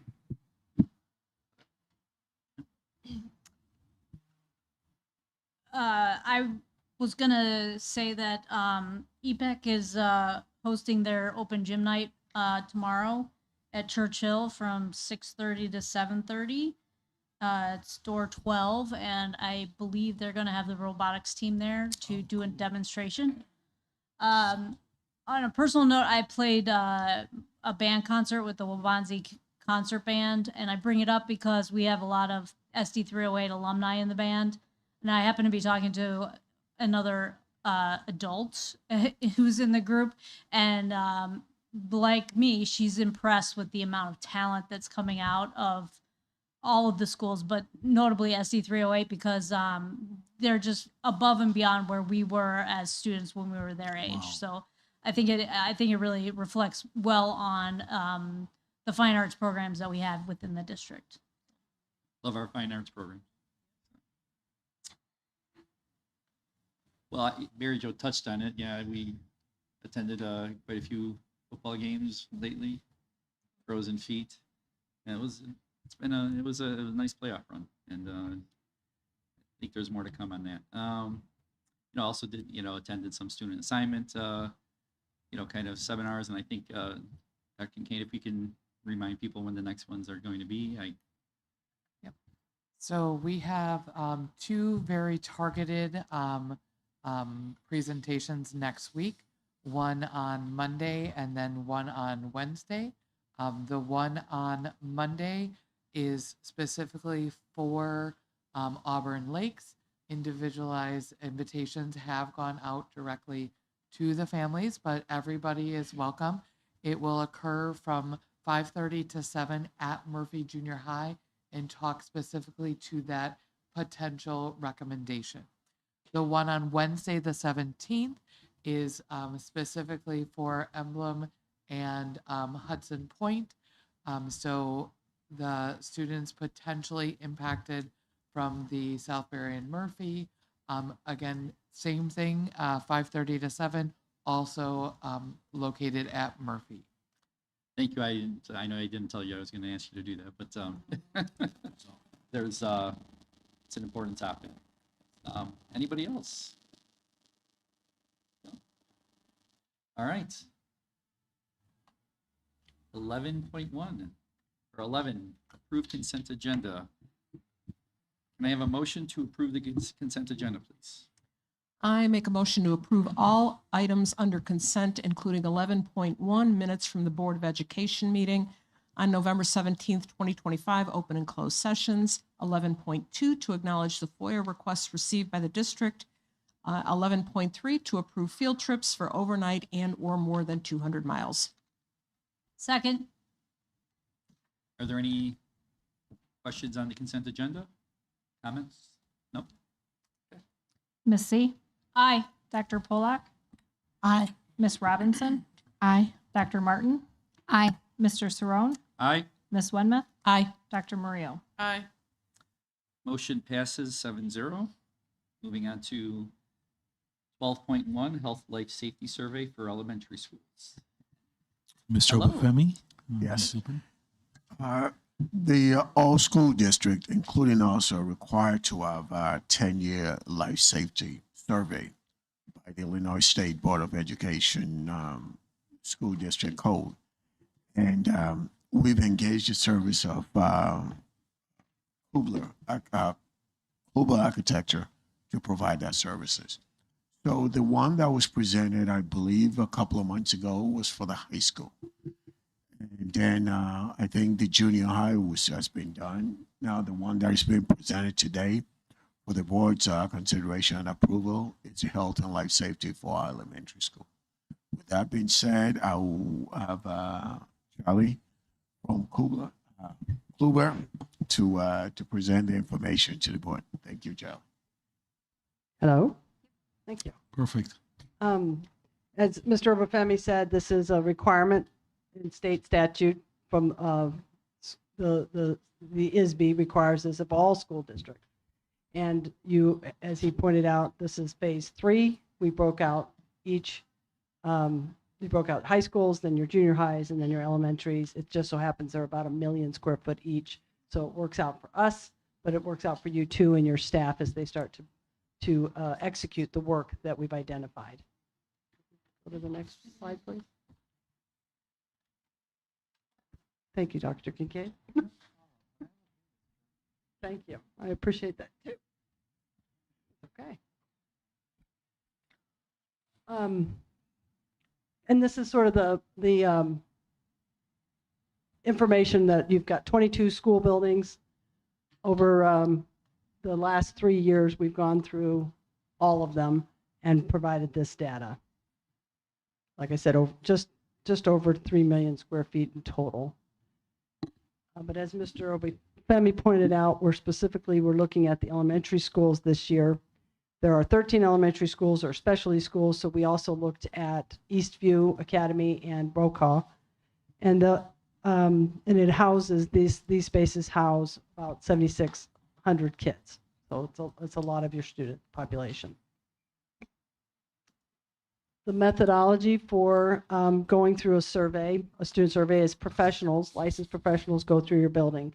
So we had architects and engineers walking all of your spaces on your roofs and the grounds, looking for particular violations. And the violations are categorized into 3 groups. Urgent is something that should be done in the next year. Required is something that should be done within 3 to 5 years of the survey, and recommended items. As previously discussed under other health life safety surveys, the district has made it the point to move recommended items to your planning, to like your long range planning. Doesn't mean they won't do them. It just simply means they're not going to register them on the IWAS system. It's the recommended items aren't required by the state, but they can be beneficial in many ways to your students. We presented to Andre, in this case, all of the documentation that will be uploaded to ISB. The only document that won't be uploaded to ISB is the schedules that are there to the left side of your screen. But those are our documentations to capture the information before it actually gets inputted into the IWAS system, because it's one violation at a time. This also is a document that was reviewed with Andre, and he has the full list, including the C items. So he has a list of everything in the Cs. But you're required to submit each violation. So each of those line items in the schedule will be inputted individually to IWAS between now and your next board meeting, so you can sign those documents. And then the floor plans for each of the buildings, which includes site plans, floor plans, roof plans as well. And those should be kept on file at each building and given a copy to your fire department so that they have those as well. And then your safety reference document includes how close that fire department is to you, the ages and years that your buildings were built or modified. So those are and the codes under which they need to comply. So we talked about reviewing the violations. I reviewed the items that are in bold are items that Kluber does above the statute. Everything that's not in bold is required by the state, but they require these things to occur. Again, just for those of you who aren't familiar, the health life safety looks at the code under which the buildings were built, not today's code. So we're looking at it in context of when it was built to see if it's still in compliance.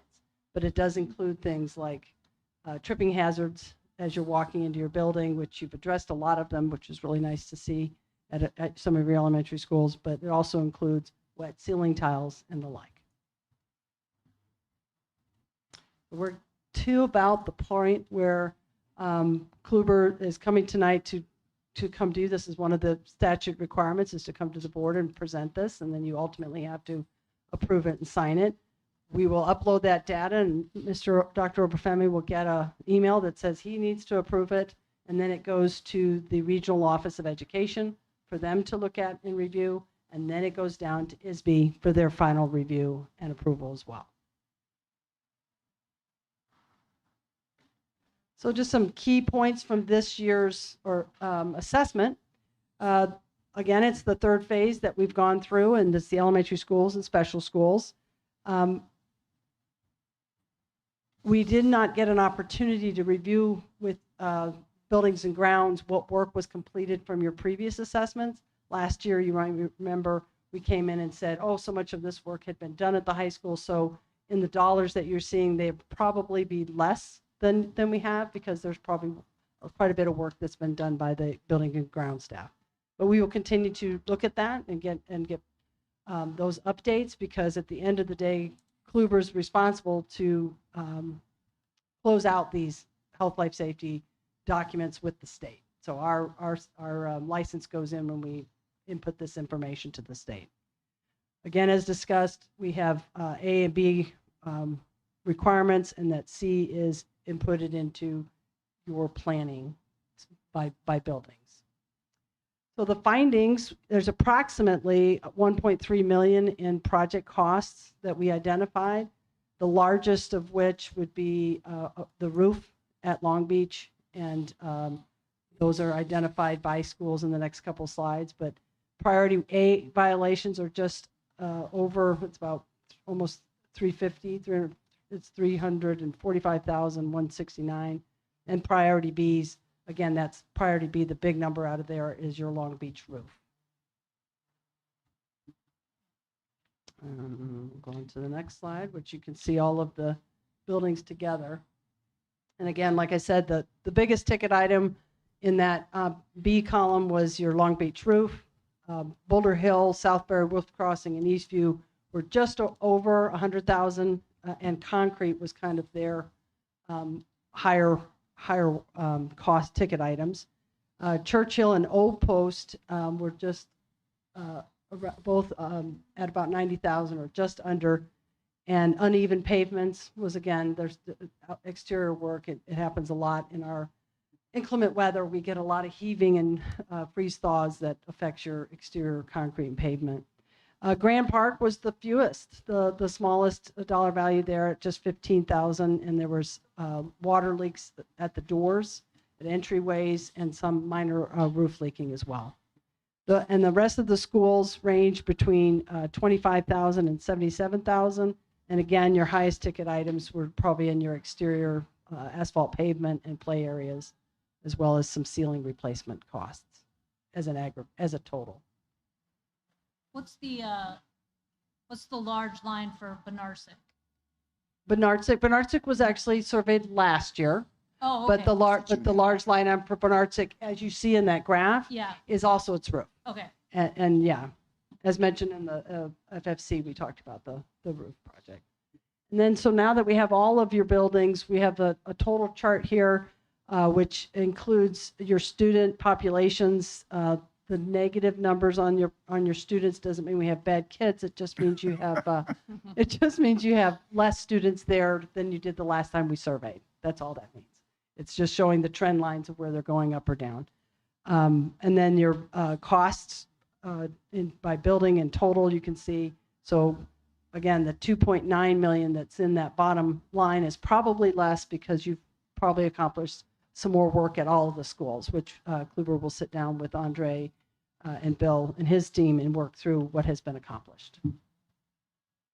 And that's everything. You have the full report, I think, in your documentation, Yes, so you could look at every line item in each school. And if you have any questions, I'm here to answer those. What I would like to point out is that the state mandates us to do this every 10 years, but there's no provision for funding of it. So they come up and tell us all these violations that they found that we need to fix, that we have to figure out to pay for. Even though the amount of money they give us for mandated categorical fund shrinks every year, but we have this unfunded mandate that we have to figure out to pay for. Your comments were along the lines of my questioning about, and my question was to Mr. Obafemi how it interacts with our long-range facility plan. So I'm assuming, yeah, these are required, and some of them are also going to be subsumed within the long-range facility plan, correct? Yes, there will be overlaps there, yes. Yeah, one is a compliance audit document. The other is a strategic planning, capital planning guidelines and principles and roadmap. I hear your comment about the state requiring it and not necessarily funding it, right? With our other reviews, have we currently been able to fund the stuff that comes up in the safety? The long-range facility plan. What we've been doing is, as Charlie mentioned earlier, there's some of the work that we can do internally. We can have our tech guys, our maintenance guys do the work. Mm-hmm. And there's some of it that they can do with help from a consultant, an outside repair person, if you will.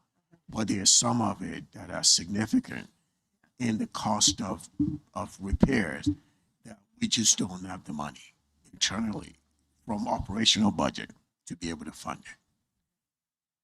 If I might add, Mr. Obafemi, that in that spreadsheet that you all have copies of for every school building, there is a column that talks about whether it would be done by in-house, as he mentioned, or something that would be bigger.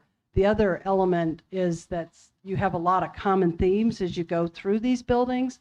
So there's some economic advantage to packaging them together as a little project, which is similar to what we're doing with the concrete work a couple years ago. But again, as he pointed out, it's a little overwhelming sometimes, and sometimes you gotta just take one bite at a time. So, and something else I would like to point out, as was mentioned earlier during the presentation, that some of the preliminary architecture work have been done. For the Bernardsik roof, yes, that work has already been completed. It's just a matter of when funding becomes available and you'd like to put it out onto the street. Right. And so we are working now, the operations department in conjunction with finance, as we build our 2027 budget, to start figuring out what the capital projects that we can fund for next summer are, based on the availability of resources. We will take into account where some of these projects, the architectural work is already being done, and trying to see about working with Kluber to take that to the bid, take it out to bid, and see what we can get as far as bid submission. And then we'll probably do alternate bids that's beyond that too. So I'm just saying that part of this we will include as part of our capital repair project, summer project that will be bringing before the board for recommendation during the summer. Thank you. Thank you all very much, and Merry Christmas and Happy Holidays to all of you. Yeah, thank you. Thanks.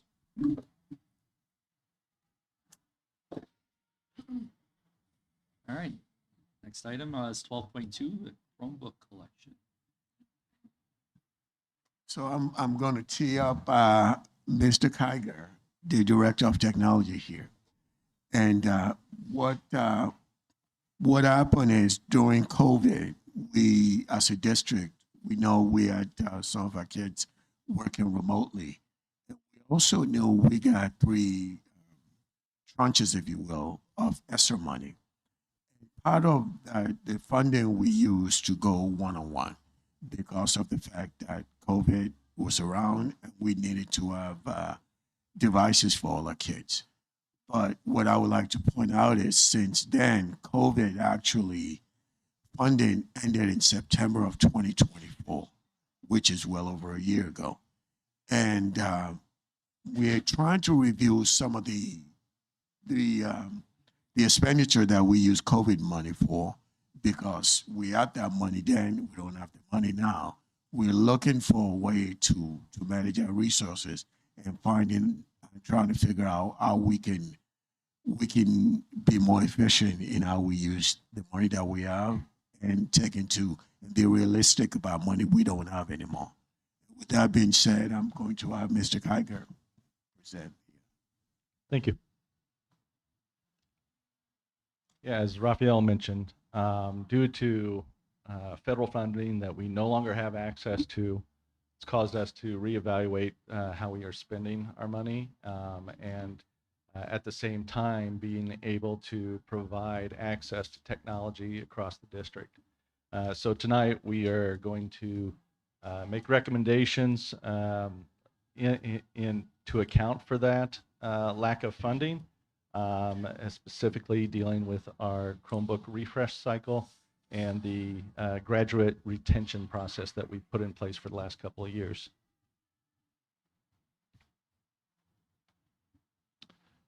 So during COVID, that's where we moved to the one-to-one model. And it was primarily due to the ESSER funds that were available. Previous to that, we used a shared cart model. The numbers of Chromebooks that we had in the environment were drastically less than the initiation of the one-to-one model. They were shared amongst grade levels. It was inconsistent, if you would, as far as the ratio of devices to students per building. But again, because of the ESSER funding, we jumped to the one-to-one model. And that gave us the ability to form the model that we have been using for the last several years, which is 5th through 12th grade, they get a device to take home. Specifically, we refresh or provide a new device to fifth graders and freshmen in that environment. And then we also provide a cart in every classroom for grades K through 4, and then also have put in place a refresh cycle for a grade level every year. With those 3 grade levels that we have to refresh every year, we spend about $1.2 million. As it's been mentioned, now that funding is no longer available, it's not sustainable with that model.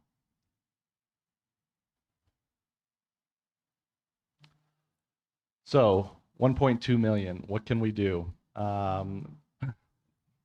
With refreshing 3 grade levels and still keeping access to technology. The equipment that we originally purchased was we had to get the numbers in here. It wasn't quite up to par or what we would hope in the environment. It was non-touch devices. The amount of RAM was lacking. That definitely came out when trying to do Google Meets. And so now we're at the fact of where do we need to make adjustments to account for that.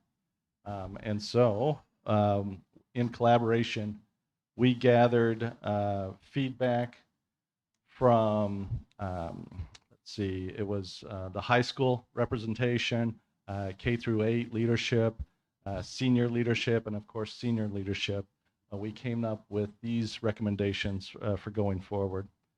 So this year, starting this spring, we will exclusively focus on providing new devices to freshmen instead of the changes where we previously provided new devices to fifth graders and then also cycled a grade level through K through 4.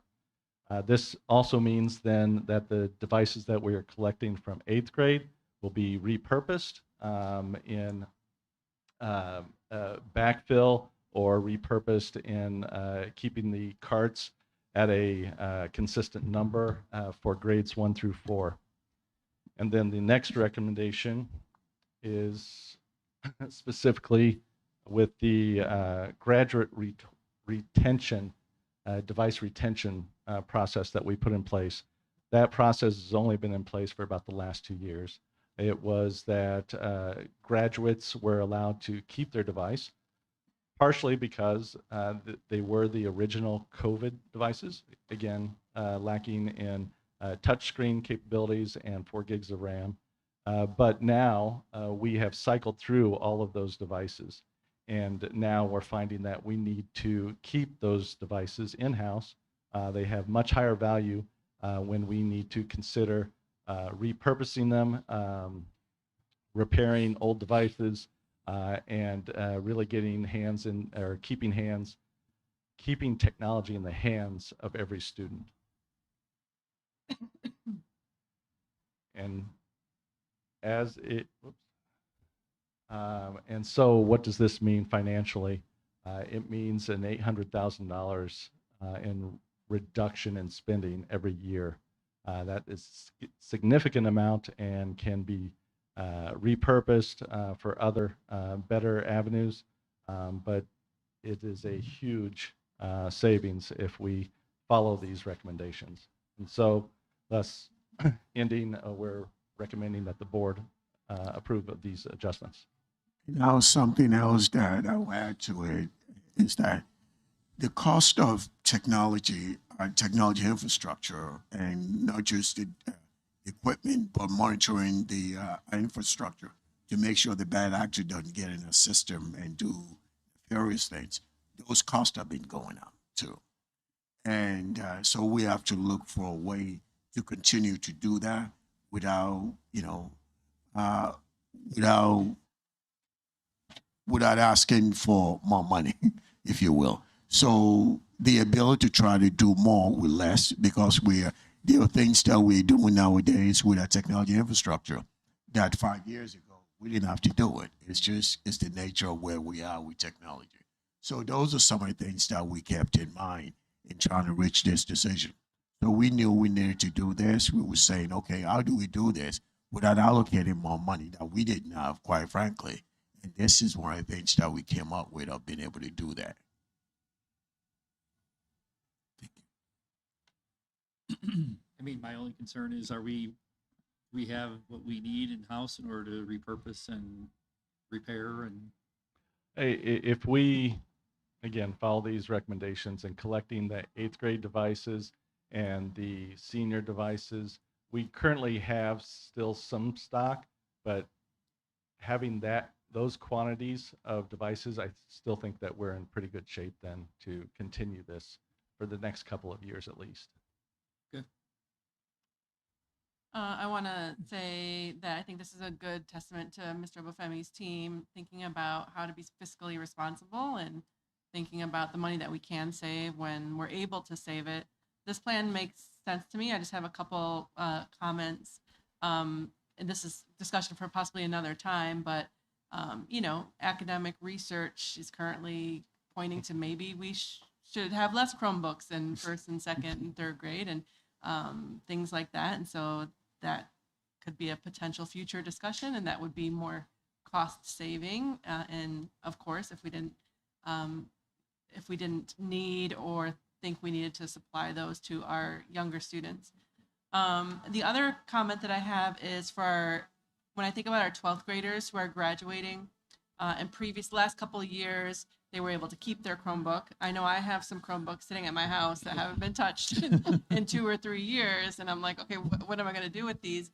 But I do have one student who used it through the summer until I bought her a computer for college. And I know that there are families who are short on resources. And I just want to make sure that we're not stunting anyone from doing the work they need to do as they transition from 12th grade to college, whether it's filling out applications or scholarships or anything like that. And I know they have their phones. That's just something that I thought about when we made the practice of letting them keep it. I thought, well, that'd be good for families who maybe can't afford afford something. And I know there's only so much that we can do, but just keeping that in mind for 12th graders who might need access to a device for a little bit longer. I'm sure that the high school team could work something out if needed, even if they were to come into the school and use it. I just want to make sure that our students have access to that as needed before they start college, if that's their plan. Thank you for that feedback. And I really want to say this was something that was developed by the IT team. I just spoke to them. I said, hey, IT, you all know we need to do more with less. Can you come up with an idea that we can use that doesn't negatively impact the educational experience of our kids, that results in savings, that doesn't hit the classroom? And this is what it came up with. So I got to give them that credit. It's not mine. Thank you, Appreciate Brent. it. Thank you. Thank you. Thank you. You're not going anywhere. Don't go too far. Nope. Still got one more, but So no what else we got? fancy slideshow. 12.3, decommissioned devices RFP. Yeah, this is there's no slideshow here. It's a memo that is in the board agenda, but this is in regards to an RFP we released this fall to sell equipment that no longer has life here in the district. It was a mix between Chromebooks. The majority of it was Chromebooks with Windows PCs that we've refreshed or they've become unusable, and then some old iPads that no longer had Windows up or iOS updates capable of. And so we released this RFP asking for interested parties to bid on this equipment.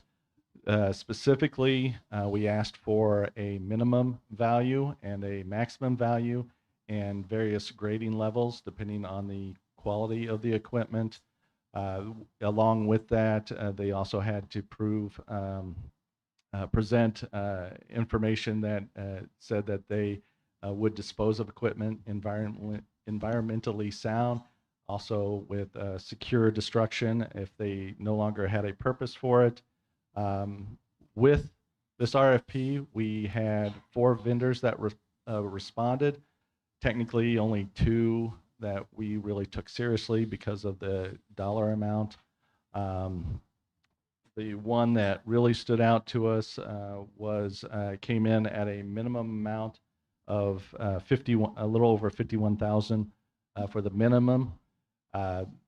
In looking at, there was one other company that came close, but then when we look at the grading of the equipment that we believe that is in this stockpile, we think we have the most potential using this vendor that not only, again, came in at the highest minimum amount, but has the most potential for the full amount. When the awarded vendor picks up the equipment, there will not be any resources used from the district to manage that. They are all the shipping and inventory taking is done by their company. And so with all of that being said, we are recommending that the board award the contract to Cornerstone Technologies for disposal of this equipment. How often do we do this? A year and a half ago, I think we passed an RFP for recycling. This is honestly the largest disposal that we've ever encountered. So this is, I don't want to say it's a one-time only, but this is a major shift in what the practice has been. It has been just recycling vendors, and we get dollars for device. Whereas this one, some of the equipment can still be used in different scenarios, but not here. So this would be like on an as-needed basis as we have more decommissioned devices? Yeah, yep. And so the plan will be, we will do an RFP every time we need to get rid of decommissioned RFP. Because that's the only way we can, we can get folks who have the ability to pay us to fight with each other, if you will, and potentially get the best return. We've got a block of old devices that we knew we had. We told them what we had, and then they said they're going to guarantee us a certain dollar amount, but if it's in better condition, they'll give us more. Correct. So, thank you. Thank you. Anybody? No? All right. You have a good night. Thank you, Brian. Right, you could stay and do mine if you want. It'd be great.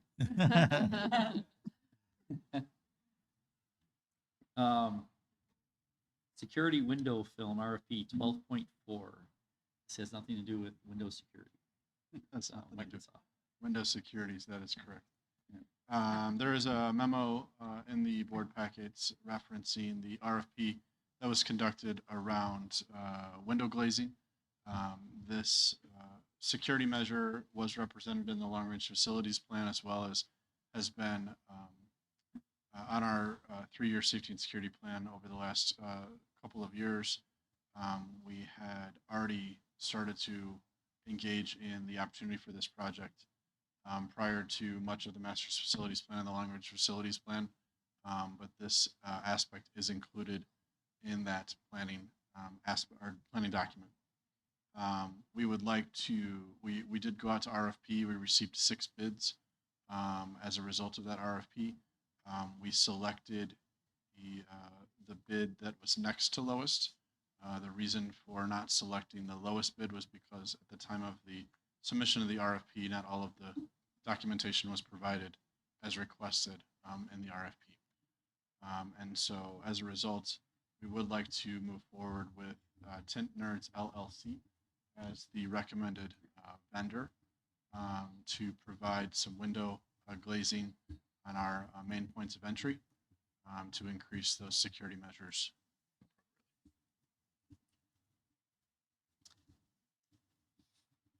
Anybody?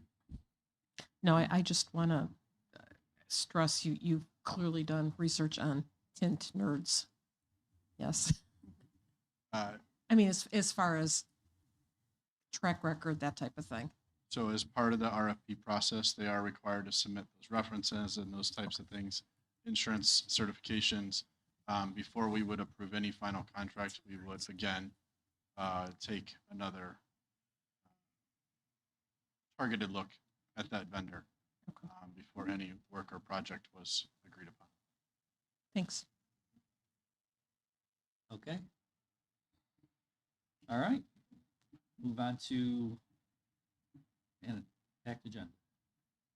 12.5, board policies, first read. So as mentioned in our Policy and Legislative Board Committee update, we are bringing for first read the remaining policies under Press Issue 120 from 770 through 830. There are some small policy and then legal reference changes provided to you are the red line versions. In 770, some of the key changes is in regards to the approval process for newly allowable activities in terms of a excused absence versus an unexcused absence. In 7180, an updated definition including bullying and cyberbullying. In 7190, additional information to our board policy about parent notification. And then in 7340, updates the Illinois School Student Records Act. So there's been a slight change to the definition of a student permanent record. And then in 830, an updated definition. So today is just on first read. All of these recommendations come directly from press. Is there any question?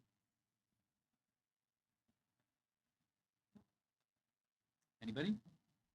No? Okay, Thank you to your team. thank you. All right, moving on to action items. 13.1, approval of bills for payment. Can I have a motion, please?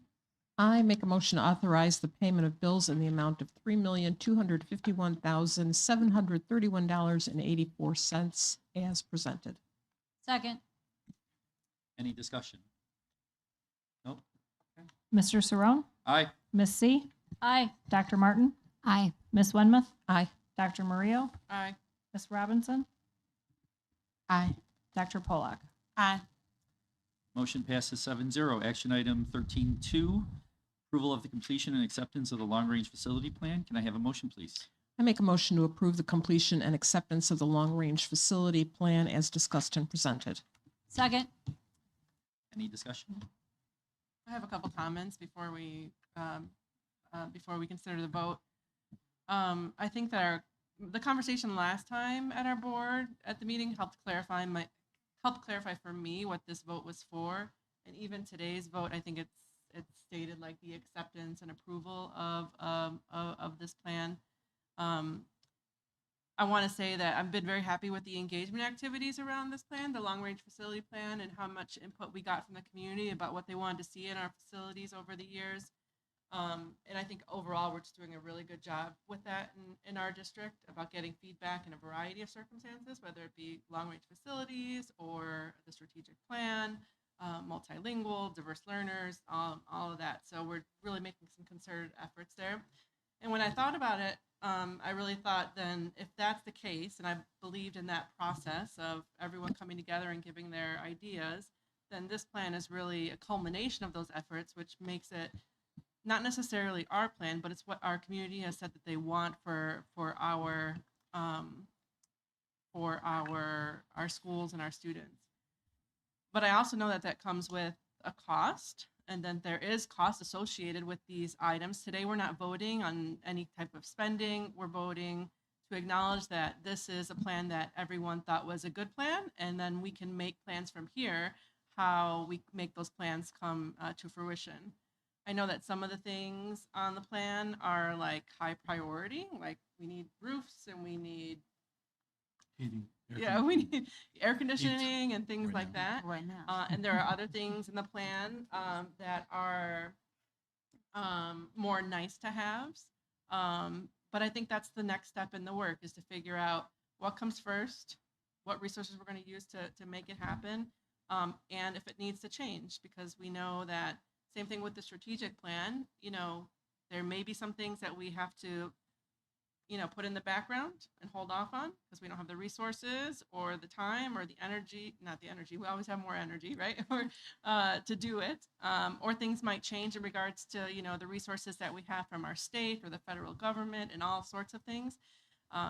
So I think that is our next stage of work, is figuring out what resources are available to make as much of the plan come to fruition as possible. So I want to clarify, we're not voting on spending anything today. We're voting on,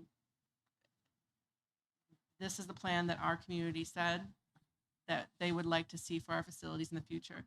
And from here, it's our job to figure out what we can do. And prioritize. And prioritize, for sure. And think about when, right? What comes first and what comes next. Well, to piggyback on that, not only like did we get the input here, but it's ties to our strategic plan and kind of the integration of it in our kind of educational goals and our goals for our students.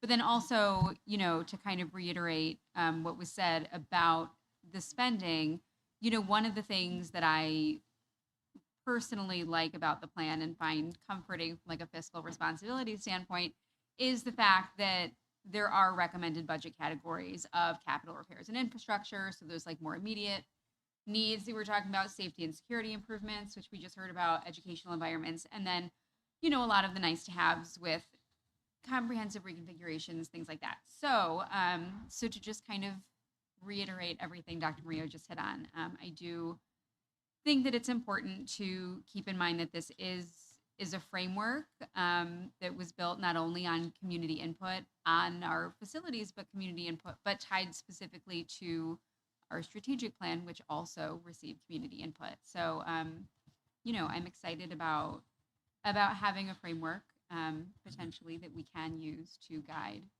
the future of the district with facilities.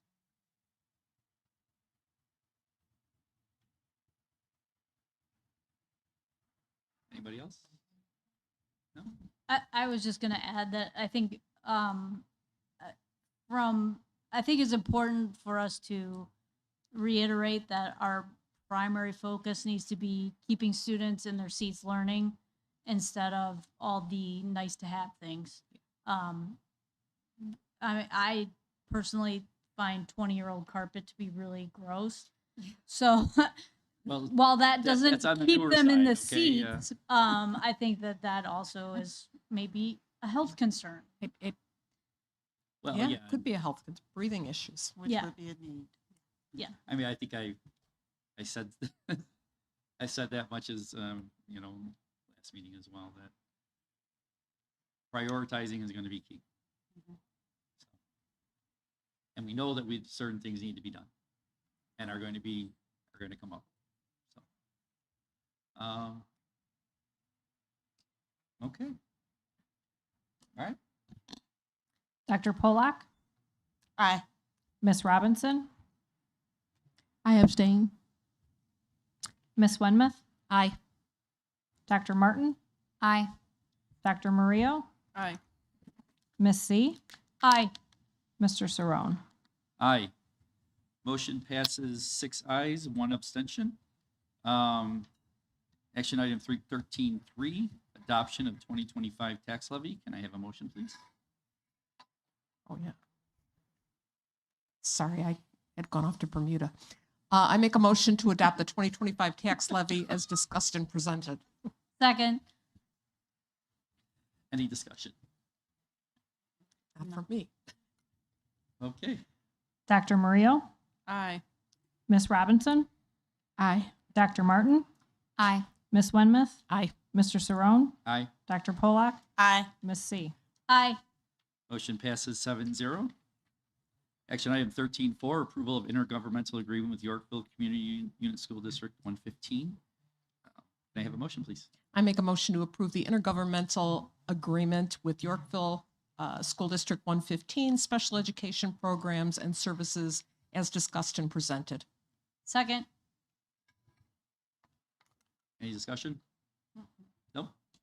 Miss Wenmouth, Aye. Miss C, Aye. Mr. Cerrone, Aye. Miss Robinson, Aye. Dr. Polak, Aye. Dr. Murillo, Aye. Dr. Martin. Aye. Motion passes 7-0.